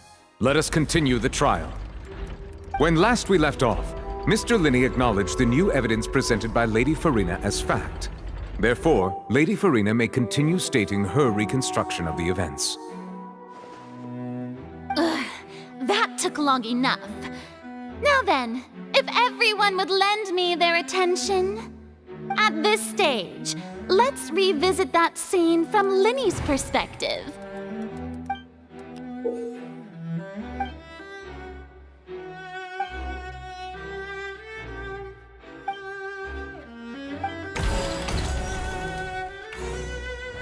As the countdown began, he entered the tunnel.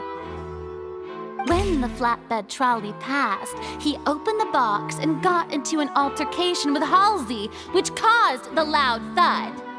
He did not realize that this sound could be heard by everyone in the opera house, which is why he claimed earlier that he could not hear the sound. Finally, he used the vase to knock her out, before making her change clothes to prevent others from recognizing her. At this time, Cowell arrived in the tunnel, having heard that strange noise, and caught Linney red-handed. So Linney proceeded to knock him out too before stuffing him into that box. Afterward, Linney passed the unconscious Halsey to his accomplice through the magic box in the audience stands, before operating the devices such that Cowell's death would be ruled an accident. And there you have it. That's the truth behind what happened. Does the defendant's side have any objections to Lady Farina's description of the events? The key to refuting Lady Farina is the order of events, what Linney experienced and what he saw.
According to Linney, he left via the vent after entering the tunnel. He couldn't have had that altercation with Halsey.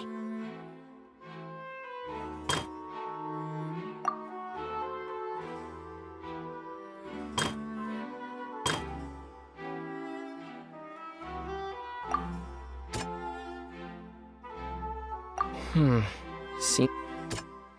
Hmm.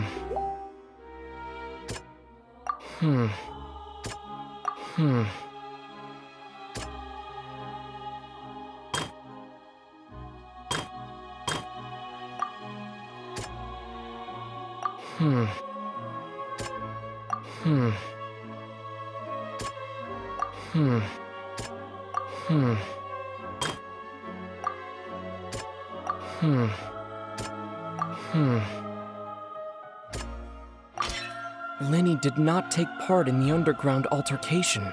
He only witnessed traces of the aftermath. Seems this won't produce a particularly effective rebuttal.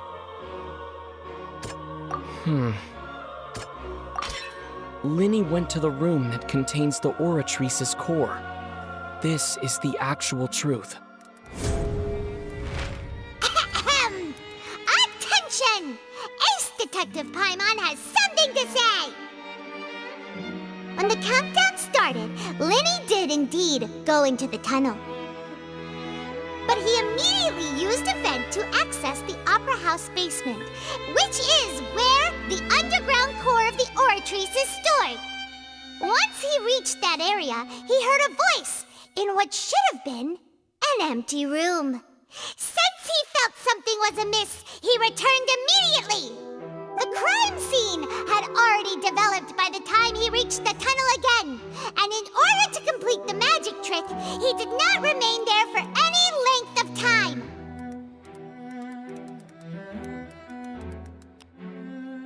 Finally, he reached the surface, and that was when the accident happened from his point of view.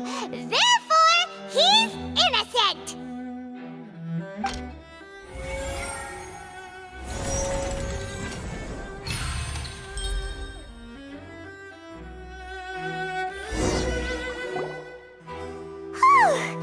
Paimon did it! Paimon actually managed to say all that!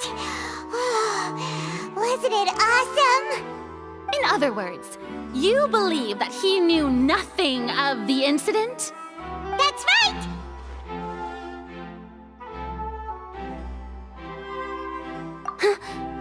My reasoning?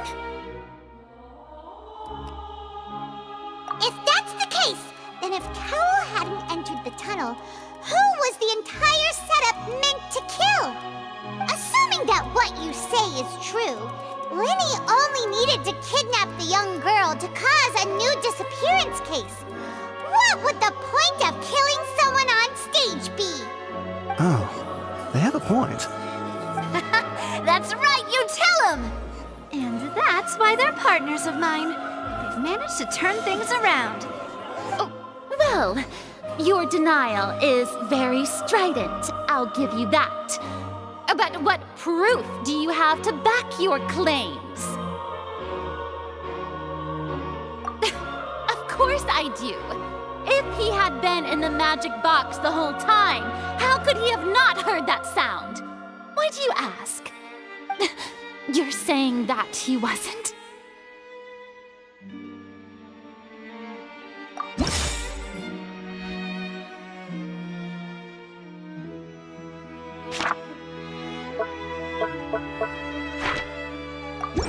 Are you sure we don't need to give this more thought? Paimon thinks there's something off here. That's right! Linny wasn't in the box or in the tunnel. That's why he didn't hear anything strange during the performance. This means that when the crime happened, Linny had already entered the basement via the vent. The same clue you used to disprove his alibi has now become the best proof! How do you like that? Well played. To think you'd use such logic. Well then, if it wasn't Linny who committed the crimes, then who was it?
there have been a third person involved? Is that really a possibility?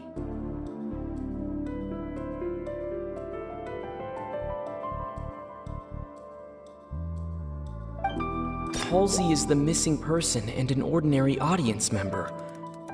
Or did she have her own scheme all along?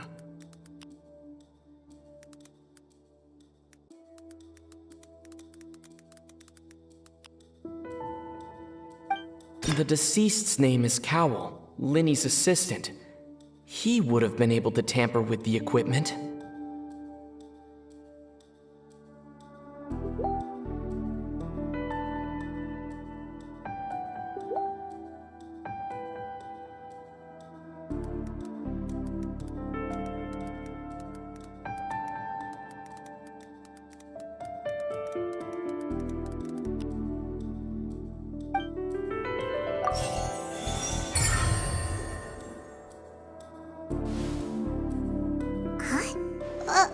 That can't be right.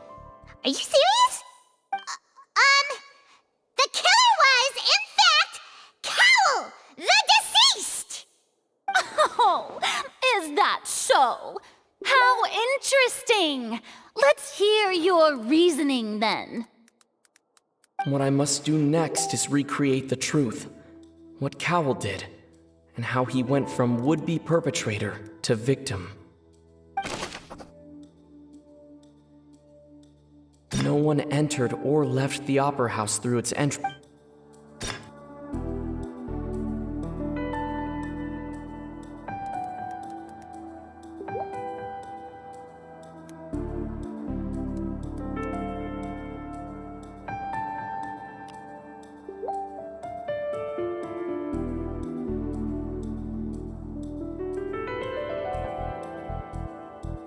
Linny was not in the tunnel at that moment, which gave our criminal ample time.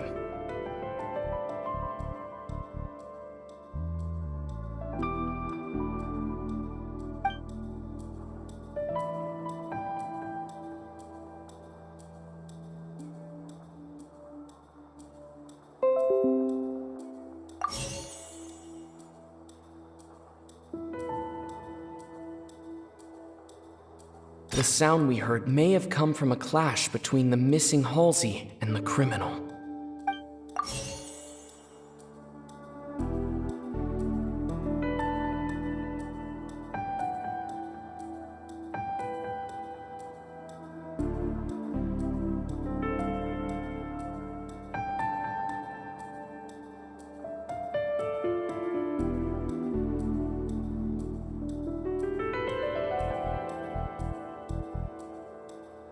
Halsey's clothing was in the tunnel, so there must have been some fear that she would attract attention.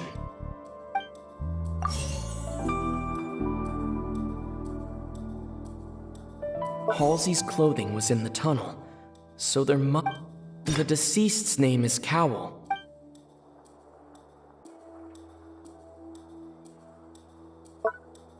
Linny was not in the tunnel at that moment.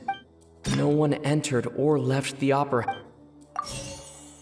The deceased's name is Cowell.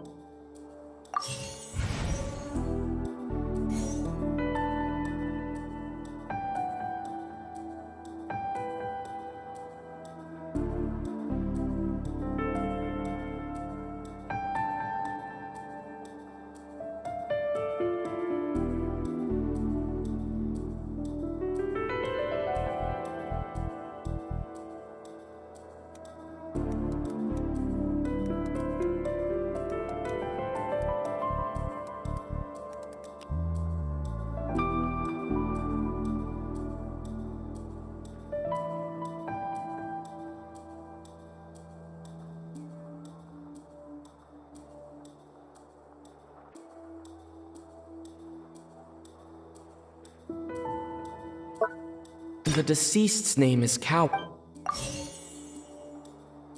It would have been tough for both people to fit into that vent. They would likely have bumped into Linny as well.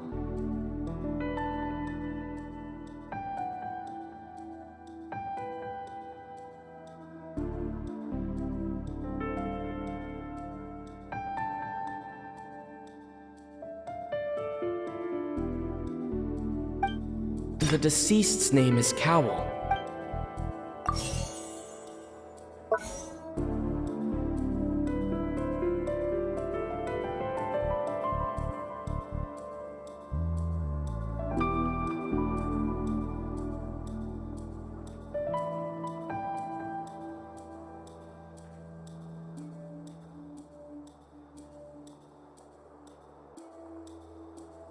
The deceased's name is Cowl. Linny was not in the tunnel at that moment.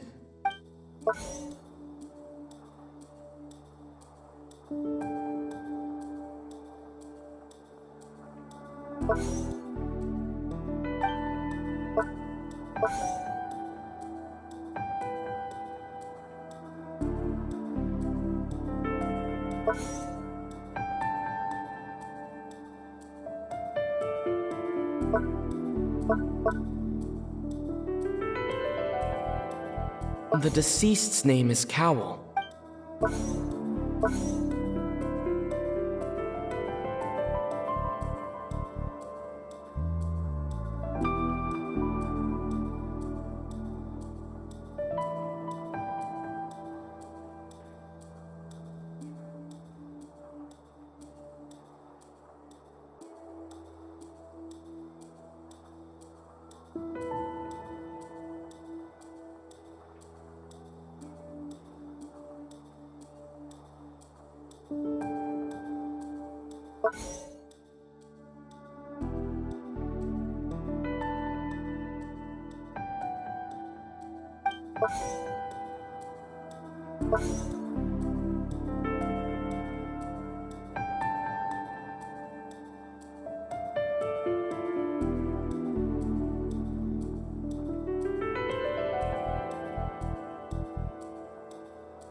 The deceased's name is Cowl, Linny's assistant.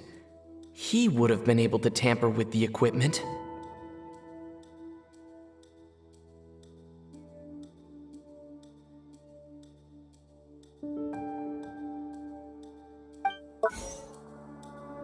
Halsey's clothing was in the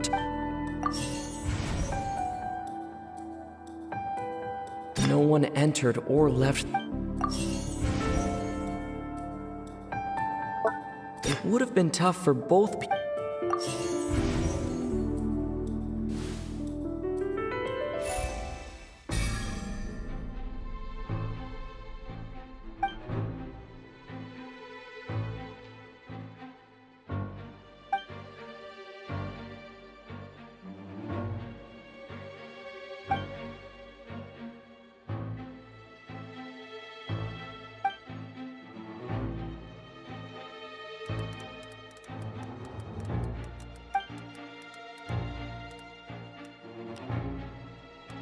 What's wrong, Traveler?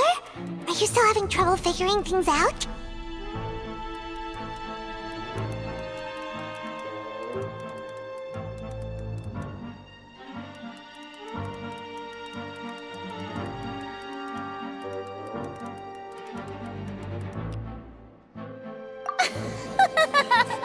I see how it is.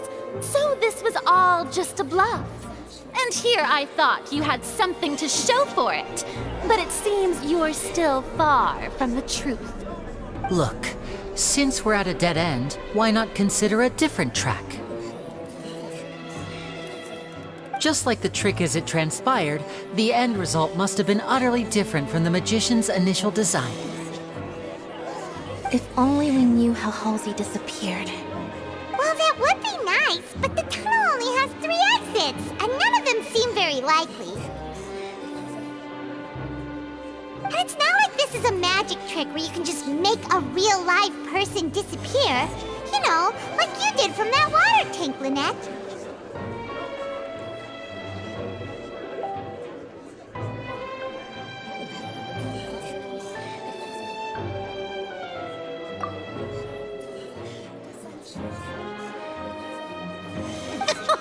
Excuse Excuse my interruption, dear opponents, but do you not see that the crowd is growing impatient? There is no greater sin in this opera house than an awkward delay in the performance.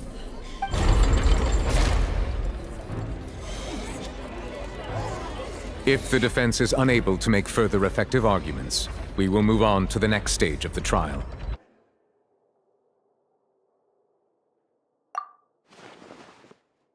Linny was not in the tunnel at that moment, which gave our criminal ample time.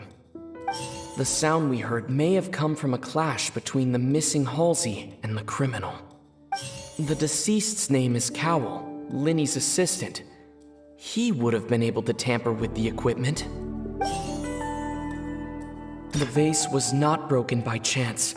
It was used to cover important evidence. The water.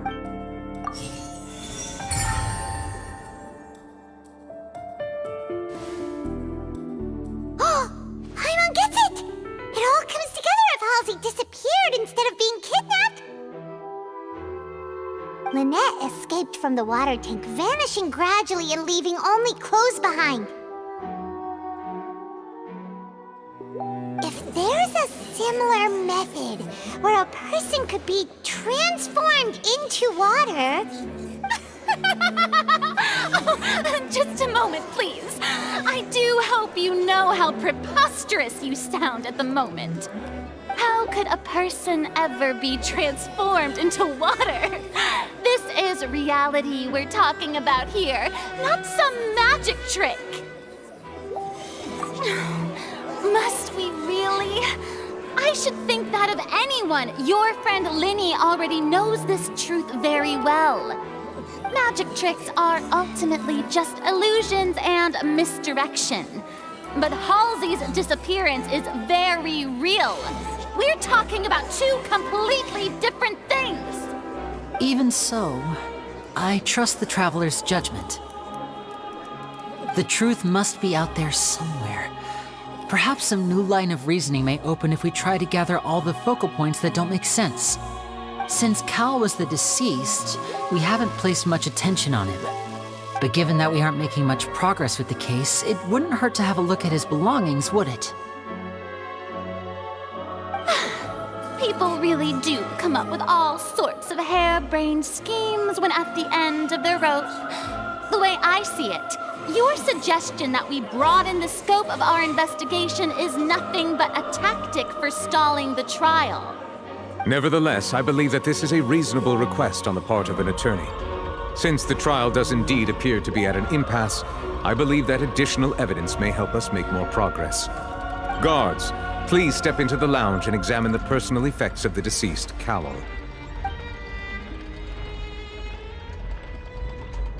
We are still examining the items, but we have already made critical progress that we feel must be shared with everyone post-haste. We discovered several test tubes of fluid within Cowell's baggage, each labeled separately. The notebook in his backpack claims that these fluids are water from the primordial sea. The primordial sea? The note's contents also indicate that Cowell belonged to an organization that sells illegal drugs and that he had an accomplice. The notebook has many entries concerning safe usage of these fluids, in which the keyword dissolve appears many times. One of these tubes was labeled Opera Epiclese, along with yesterday's date. It is empty. The notes also state that these dissolution properties work exclusively on people from Fontaine.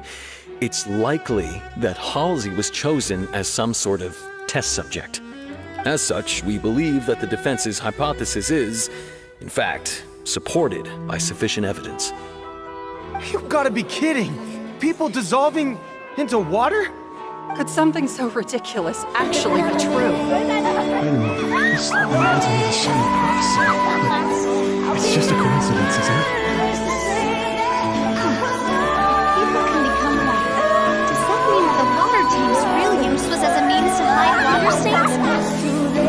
Cowell was targeting that girl. Just a minute. Could that mean... You two, with me, quick! Demoiselle, wait! What about your partners?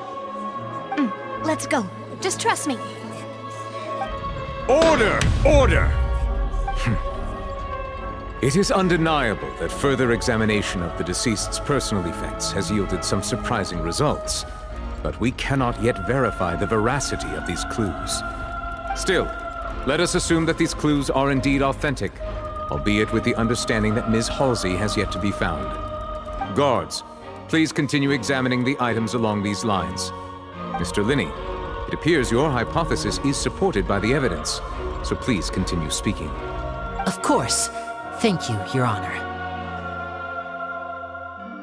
If we uphold this hypothesis, I believe that many of this case's seemingly unrelated clues can be connected together. Right! Like the metal hook! That one didn't make sense at all. Let's think about this. Cowell's methods must have something to do with that water from the primordial sea.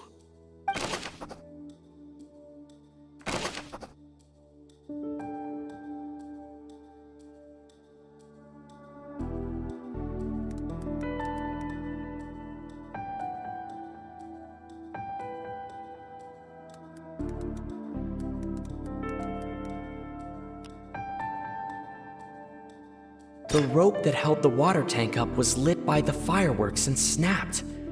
As such, the focus here is on the water and not the tank.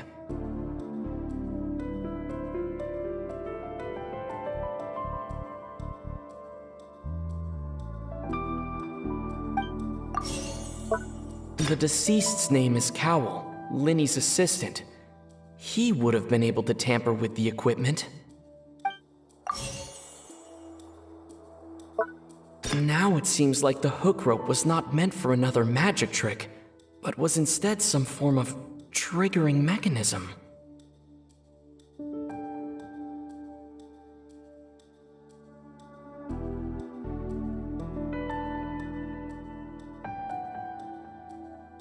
The rope that held the water tank up, the deceased's name is Cowell, Linney's assistant. Now it seems like the hook rope was not meant for another magic trick, but was...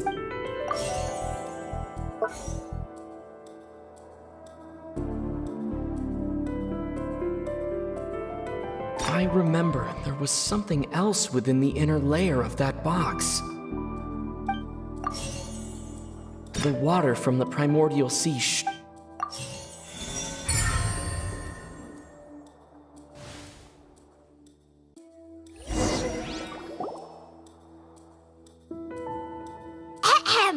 It's Ace Detective Paimon's time to shine again!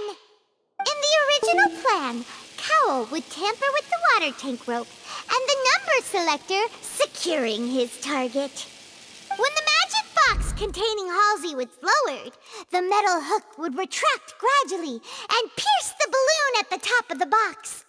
When the balloon attached to the box popped, the water from the primordial seed inside it would pour down and dissolve Halsey. Afterward, Cowell would enter the tunnel and break the flower vase to conceal the water inside the tunnel, with the remaining evidence being covered up by the water tank on stage. But he encountered something unexpected in the tunnel and wound up being fatally hit by the same water tank he meant to use to cover his tracks. Huh. That does make sense. That actually links together a lot of the more confusing pieces of evidence. Oh dear, what do I do? Even I think they sound convincing now. Have I falsely accused an innocent person? What a humiliation. Now, it seems like the only point of contention remaining is the exact circumstances that led to Cal's death. His notes mentioned he had an accomplice who could be related to the situation. On that note, the guards have just contacted me indicating that they uncovered new evidence. I shall now invite him on stage to share it with us. Thank you, Your Honor. We were just inspecting the luggage of the other people involved in this case. And we found an identical sample of the water from the primordial sea among Linny's personal effects. What? That can't be. Oh, I see. Well, how wonderfully comedic to have your own counterattack only to come back and wound you. Does this not clear all doubt? My dear citizens, my loyal audience, allow me to present my reasoning and bring this performance to a swift close. Linny did not need to take part in the dissolution of the young woman at all. Indeed, he did leave the scene via the vent. Having made modifications to the props beforehand, his accomplice Cowl then caused Halsey to vanish using the water from the primordial sea. But upon his return, in cruel avarice, Linny desired sole credit and prepared to do away with his partner in crime. Ultimately, he knocked Cowl out, and the tool meant to cover the crime up also became a murder weapon.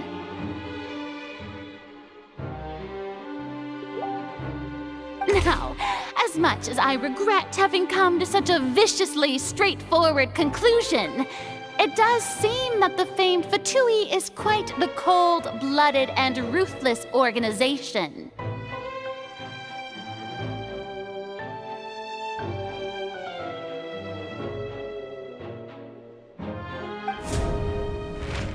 Am I right, Mr. Linny?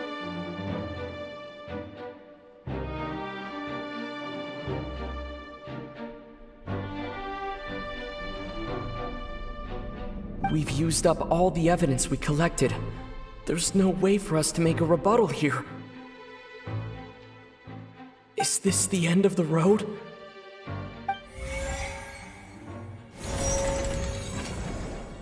Oh no! Paimon can't think of anything either. It doesn't look like there's any way around this. Seems using the water as new evidence was too good a move. Why did this have to happen now? I think we've all seen enough now, and we have ample witnesses to my flawless reasoning. I believe this is indeed the finale. Now then, my good, noble Chief Justice, should we not, in your view, move... Excuse me, everyone, but I must interject. Miss, I must ask you not to shout and to respect the ongoing legal proceedings. Oh, come on. Don't be hasty. I have a good reason for interrupting, you know. Now, would anyone here like to take a little break from all this debate and see a little magic? I'll show you an amazing trick. One that can bring a young woman who has disappeared back in the flesh, right before your very eyes. Please, do the honors, Mr. Linny, if you would be so kind. What in the world is she saying? No offense, miss, but miracles like that are beyond my scope as a magician.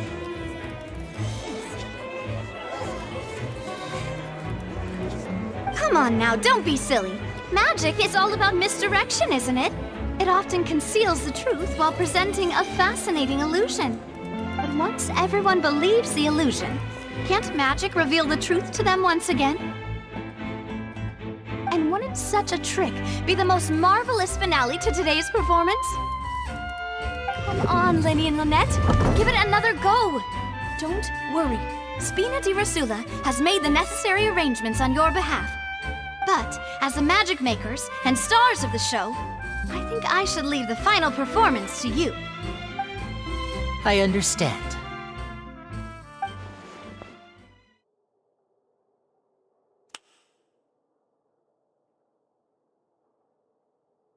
And voila!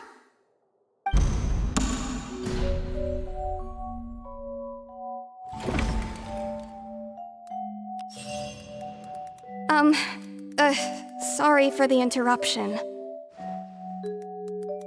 Wait, isn't that Halsey? So the whole thing about people dissolving wasn't true after all? To be clear, I'm only here because this person told me that if I testified, the merit of doing so would lessen my sentence.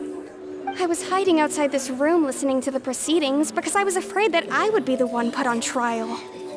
I was just feeling happy that no one had noticed me, and then before I knew it, she caught me. That'll teach you to underestimate us three. Where should I begin? I'm sorry. I'm the one who killed Cowl. I admit it. What? Why? Firstly, my name isn't Halsey. It's Lillian, and I'm originally from Mondstadt. I heard that Linny's show was gonna be a real thriller, but I missed the chance to buy a ticket, so I stole one. That's how I make a living. I steal stuff here and there, and I'd never been caught before. But I was noticed at the harbor a few days ago, and I barely got away. Linny was the one who caught me in the act. Hey, no wonder you look familiar. So you were the thief! Liddy even mentioned that you were pretty skilled.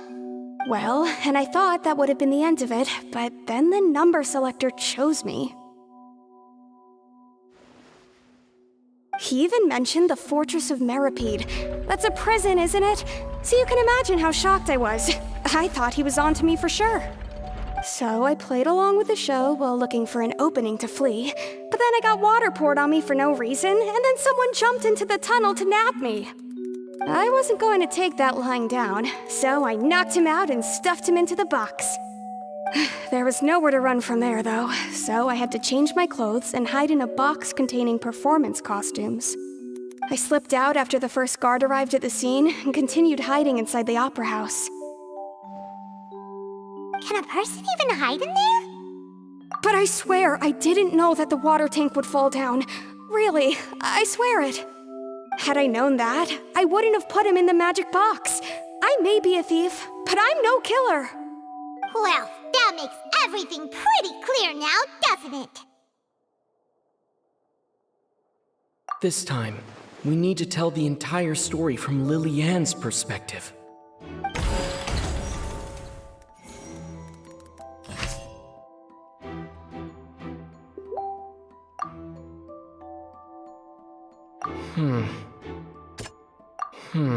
Seems this...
Seems this won't produce a particularly effective rebuttal.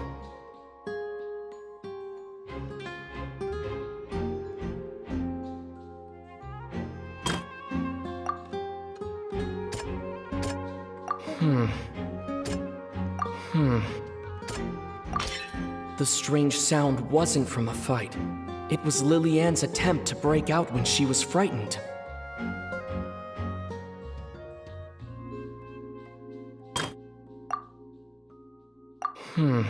Seems this won't produce a particularly effective rebuttal.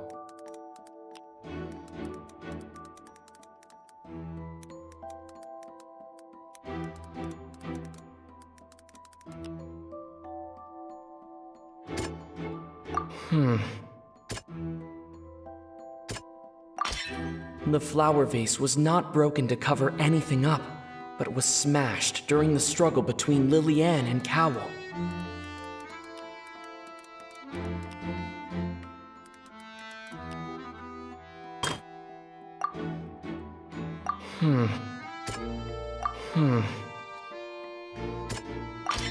Lillian was afraid that she would be recognized if she left, so she changed clothes and hid, biding her time. Just what one might expect of an experienced thief. And it's Ace Detective Paimon time! Having been selected out of the blue, Lillian panicked. Her panic only intensified after she entered the tunnel and had water poured on her head. So she kicked the door open, producing the thud we all heard.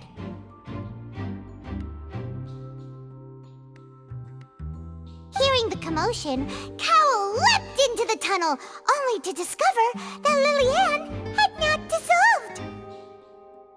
He did not know that Lillian was not from Fontaine, but was a thief who made her way in by stealing a ticket. Mistakenly believing that the water from the primordial sea needed time to take effect, he tried to force Lillian back into the box.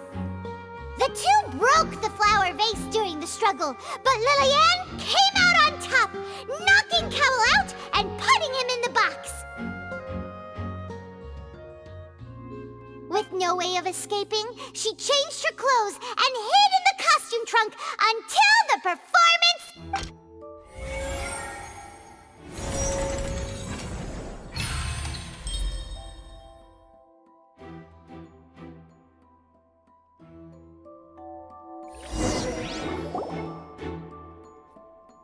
She knew that she would have to go through guard inspection if she tried to leave afterward. So, she has been trapped in the Opera House these last 2 days. She had already become desperately hungry by the time we were chatting over macarons.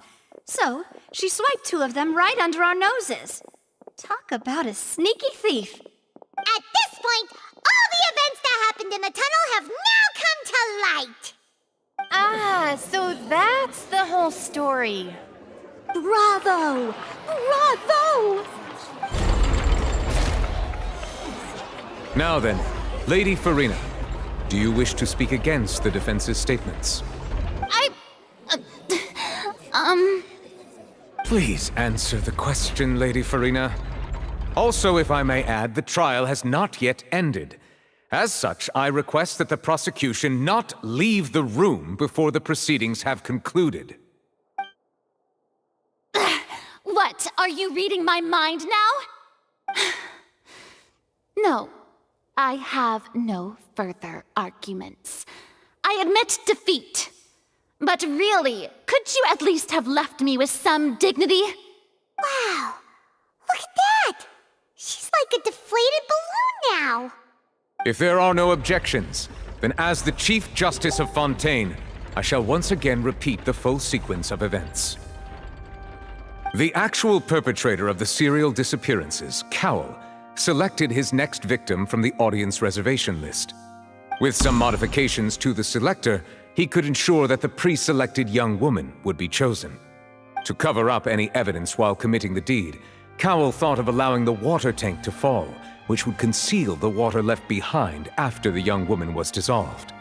He also tampered with the rope suspending the water tank, using the fireworks at the end of the performance to cause the tank to drop and hide the watermarks. He poured the water from the primordial sea into a balloon during the preparation of the magic box and stuck it to the box's lid. Finally, he passed the prepared hook on a rope through the gap in the magic box's door when bringing the young woman to said box. When the magic trick officially began, the box containing the woman was lowered into the tunnel, tightening the hook rope and bursting the balloon containing the water. If all had gone to plan, the young woman would be dissolved at this time. However, Lillian was not from Fontaine and thus fled the box with a loud noise. Realizing that there was trouble, Cowell entered the tunnel and met Lillian. Thinking that the waters had not yet taken effect, he decided to proceed. However, his opponent was more capable than he thought, and he was overcome, knocked unconscious, and placed into the magic box, and thus became his own final victim. Lillian, according to her own statements, then changed clothes and hid until the performance ended, before hiding in other parts of the opera house.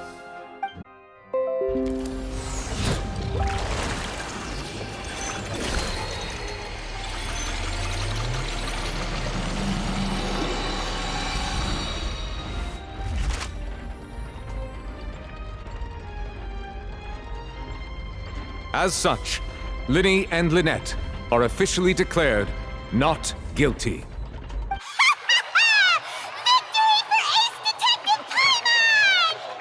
Great work, partners. Thank you all. Thank you so much. Next, I think we deserve an explanation, Guard Vaughn. How did you find the water from the primordial sea in Linny's baggage? Right!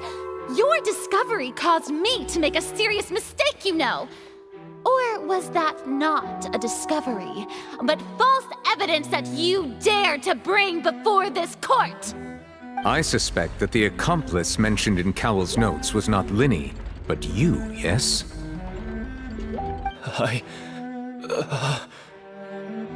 I'm sure you know what you must do to lessen your sentence. Speak quickly! Unless you want to earn yourself a one-way ticket to Coupon Town. I was just following orders. We were supposed to place blame for the serial disappearances onto Linny, and thus cause suspicion to fall on the Fatui. The higher-ups said this was the best opportunity to do so. And now that your plan has fallen through, and the secrets of the water have been revealed, you have become a liability to said higher-ups, yes? Therefore, you would be wise to tell everything you know, and seek the protection of the guards. Yes, I'll tell you everything I know. Our boss discovered that the water can cause people to dissolve. It can also be made into a potion, which when extremely diluted, can cause people to experience unforgettable exhilaration. We've been in this business for a while now, and have made decent mora off it. The disappearances were also the boss's idea. I mean, this is the boss we're talking about.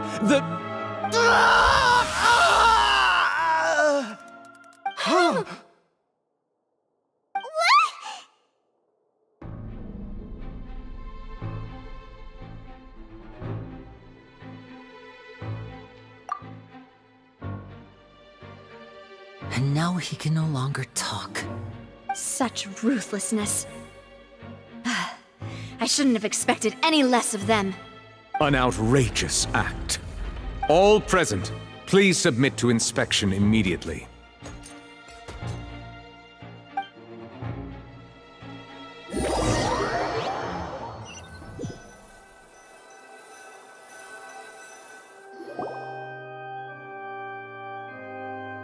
So, we're just going back now?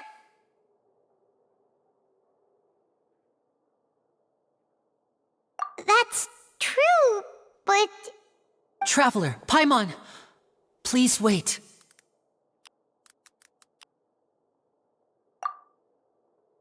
Linny...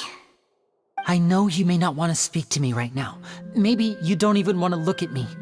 But still, let me thank you again for defending me to the end, even after you learned that I'm a member of the Fatui.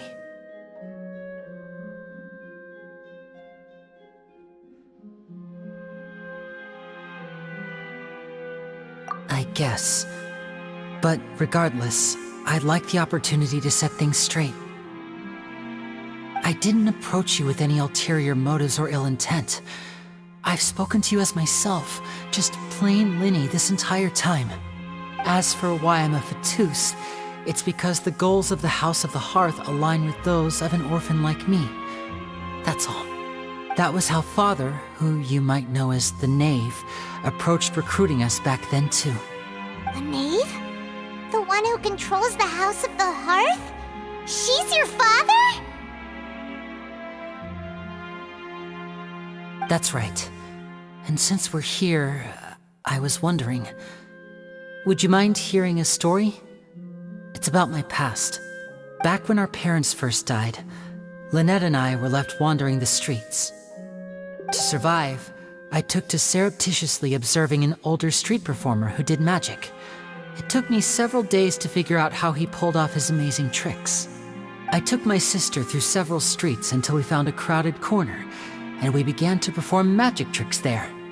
To my surprise, we proved to be pretty popular, and we could at least stop worrying about where our next meal would come from for a time.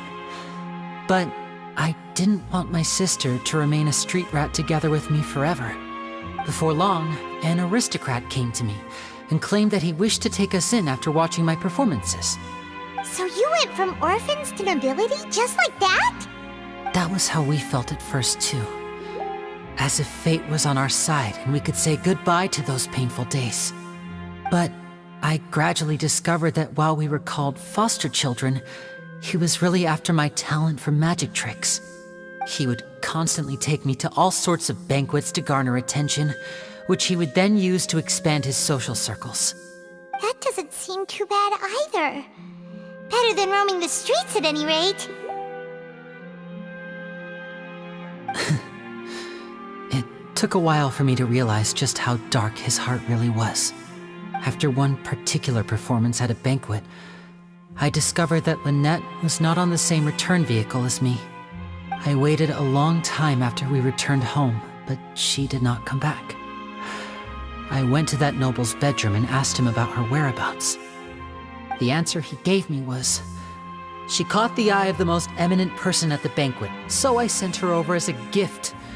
I mean, you'll be able to perform your magic regardless of who your assistant is, yes? Oh no. So he was gonna... But wouldn't Fontaine's laws deal with such people? As far as outsiders are concerned, this is a relationship akin to adoption or foster care, and they have their ways of escaping the eye of the law. I managed to ferret out the location of the mansion of that so-called eminent person and hurried through the night. But by the time I leaped over the walls, avoided the guards, and made my way in, all I saw was the moonlit ground covered in blood, and the knave standing there in the darkness. So, she'd already taken care of that guy. That's right. She had rescued my sister before she could come to any harm, and had even discovered several girls hidden in a basement, all of them orphans. Father, the knave, might have seen something in me, and so she made me an offer. The House of the Hearth welcomes you, for your interests align with ours. Here, none will ever betray you. Indeed, betrayal shall never be permitted here.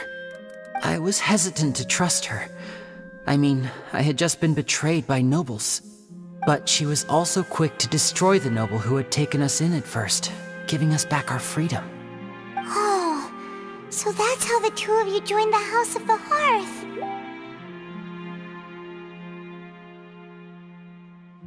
She has her own plans. She has gained permission from the Tsaritsa to first use the Gnosis' power once she obtains it. She plans to use it to find a way to break the prophecy and save Fontaine. So, she believes in that prophecy too? That's right. The whole House of the Hearth is currently working to combat that crisis. Today's case has also proven that people from Fontaine can indeed dissolve into some sort of water, thus further supporting the prophecy. All of us house members here, Lady Arlecchino herself included, are from Fontaine. We won't give up on defending our homeland. To us orphans, the only connection we have left to this world, apart from our family, is our homeland. So, from small deeds like distributing magic pockets to huge schemes like stealing a Gnosis, everything is aimed at dealing with that prophecy. It's all right. I understand. The only thing I can do is relate all this to you. I just hope you can understand that even as a member of the House, I have never stopped making my own decisions, and that I believe what I'm doing is right. If you should need anything at all in the future, feel free to find me. I will do my best to help you, as plain Linny.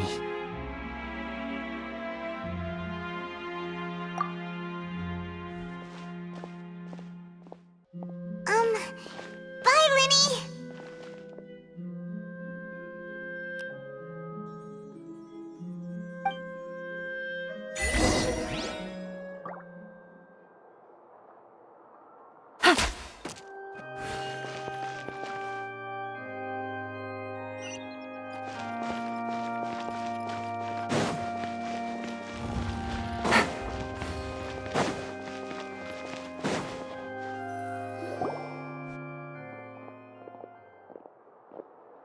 Hey there! What was with the disappearing act you pulled right as the trial ended? Were you looking for us, Navia? Well, this whole thing isn't exactly over, is it? I do feel that we're getting closer to solving the serial disappearances case, though. Don't you think so, too?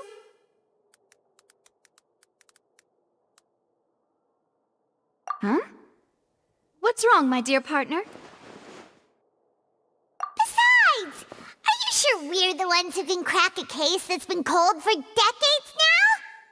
And given that there's new evidence from the trial, there should be a trail of breadcrumbs for the Hydro Archon's people to follow now, right? Ah. I see. Well, I won't lie. I'm a little shocked to hear that from you. But I suppose you are just travelers who have only arrived in Fontaine after all. Sorry. I might have been too presumptuous. Don't say that, Navia. Ah, and we were having so much fun investigating with you, too. It was like having new waters flowing into a stagnant mire, causing new hope to spring forth, and the reflection in the murk to become clearer. Well, sorry about that. I'm a bit prone to nostalgia. Don't mind me. Wait, shall we have a farewell meal? You know, to commemorate our time as partners? Huh? Do we really need to get that formal? Well, guess you really did treat us as partners, huh? Well, I'd just like to have a proper ending to every important memory. That way there are no regrets later. Anyway, it would just be a meal, so it shouldn't take up too much of your time. You don't have to twist Paimon's arm. If Boss Navia's treating, count Paimon in! Oh, wonderful! In that case, why don't we return to the Court of Fontaine and head to the Hotel de Boer? I believe we'll make it just in time for dinner. All right then, let's have our farewell meal!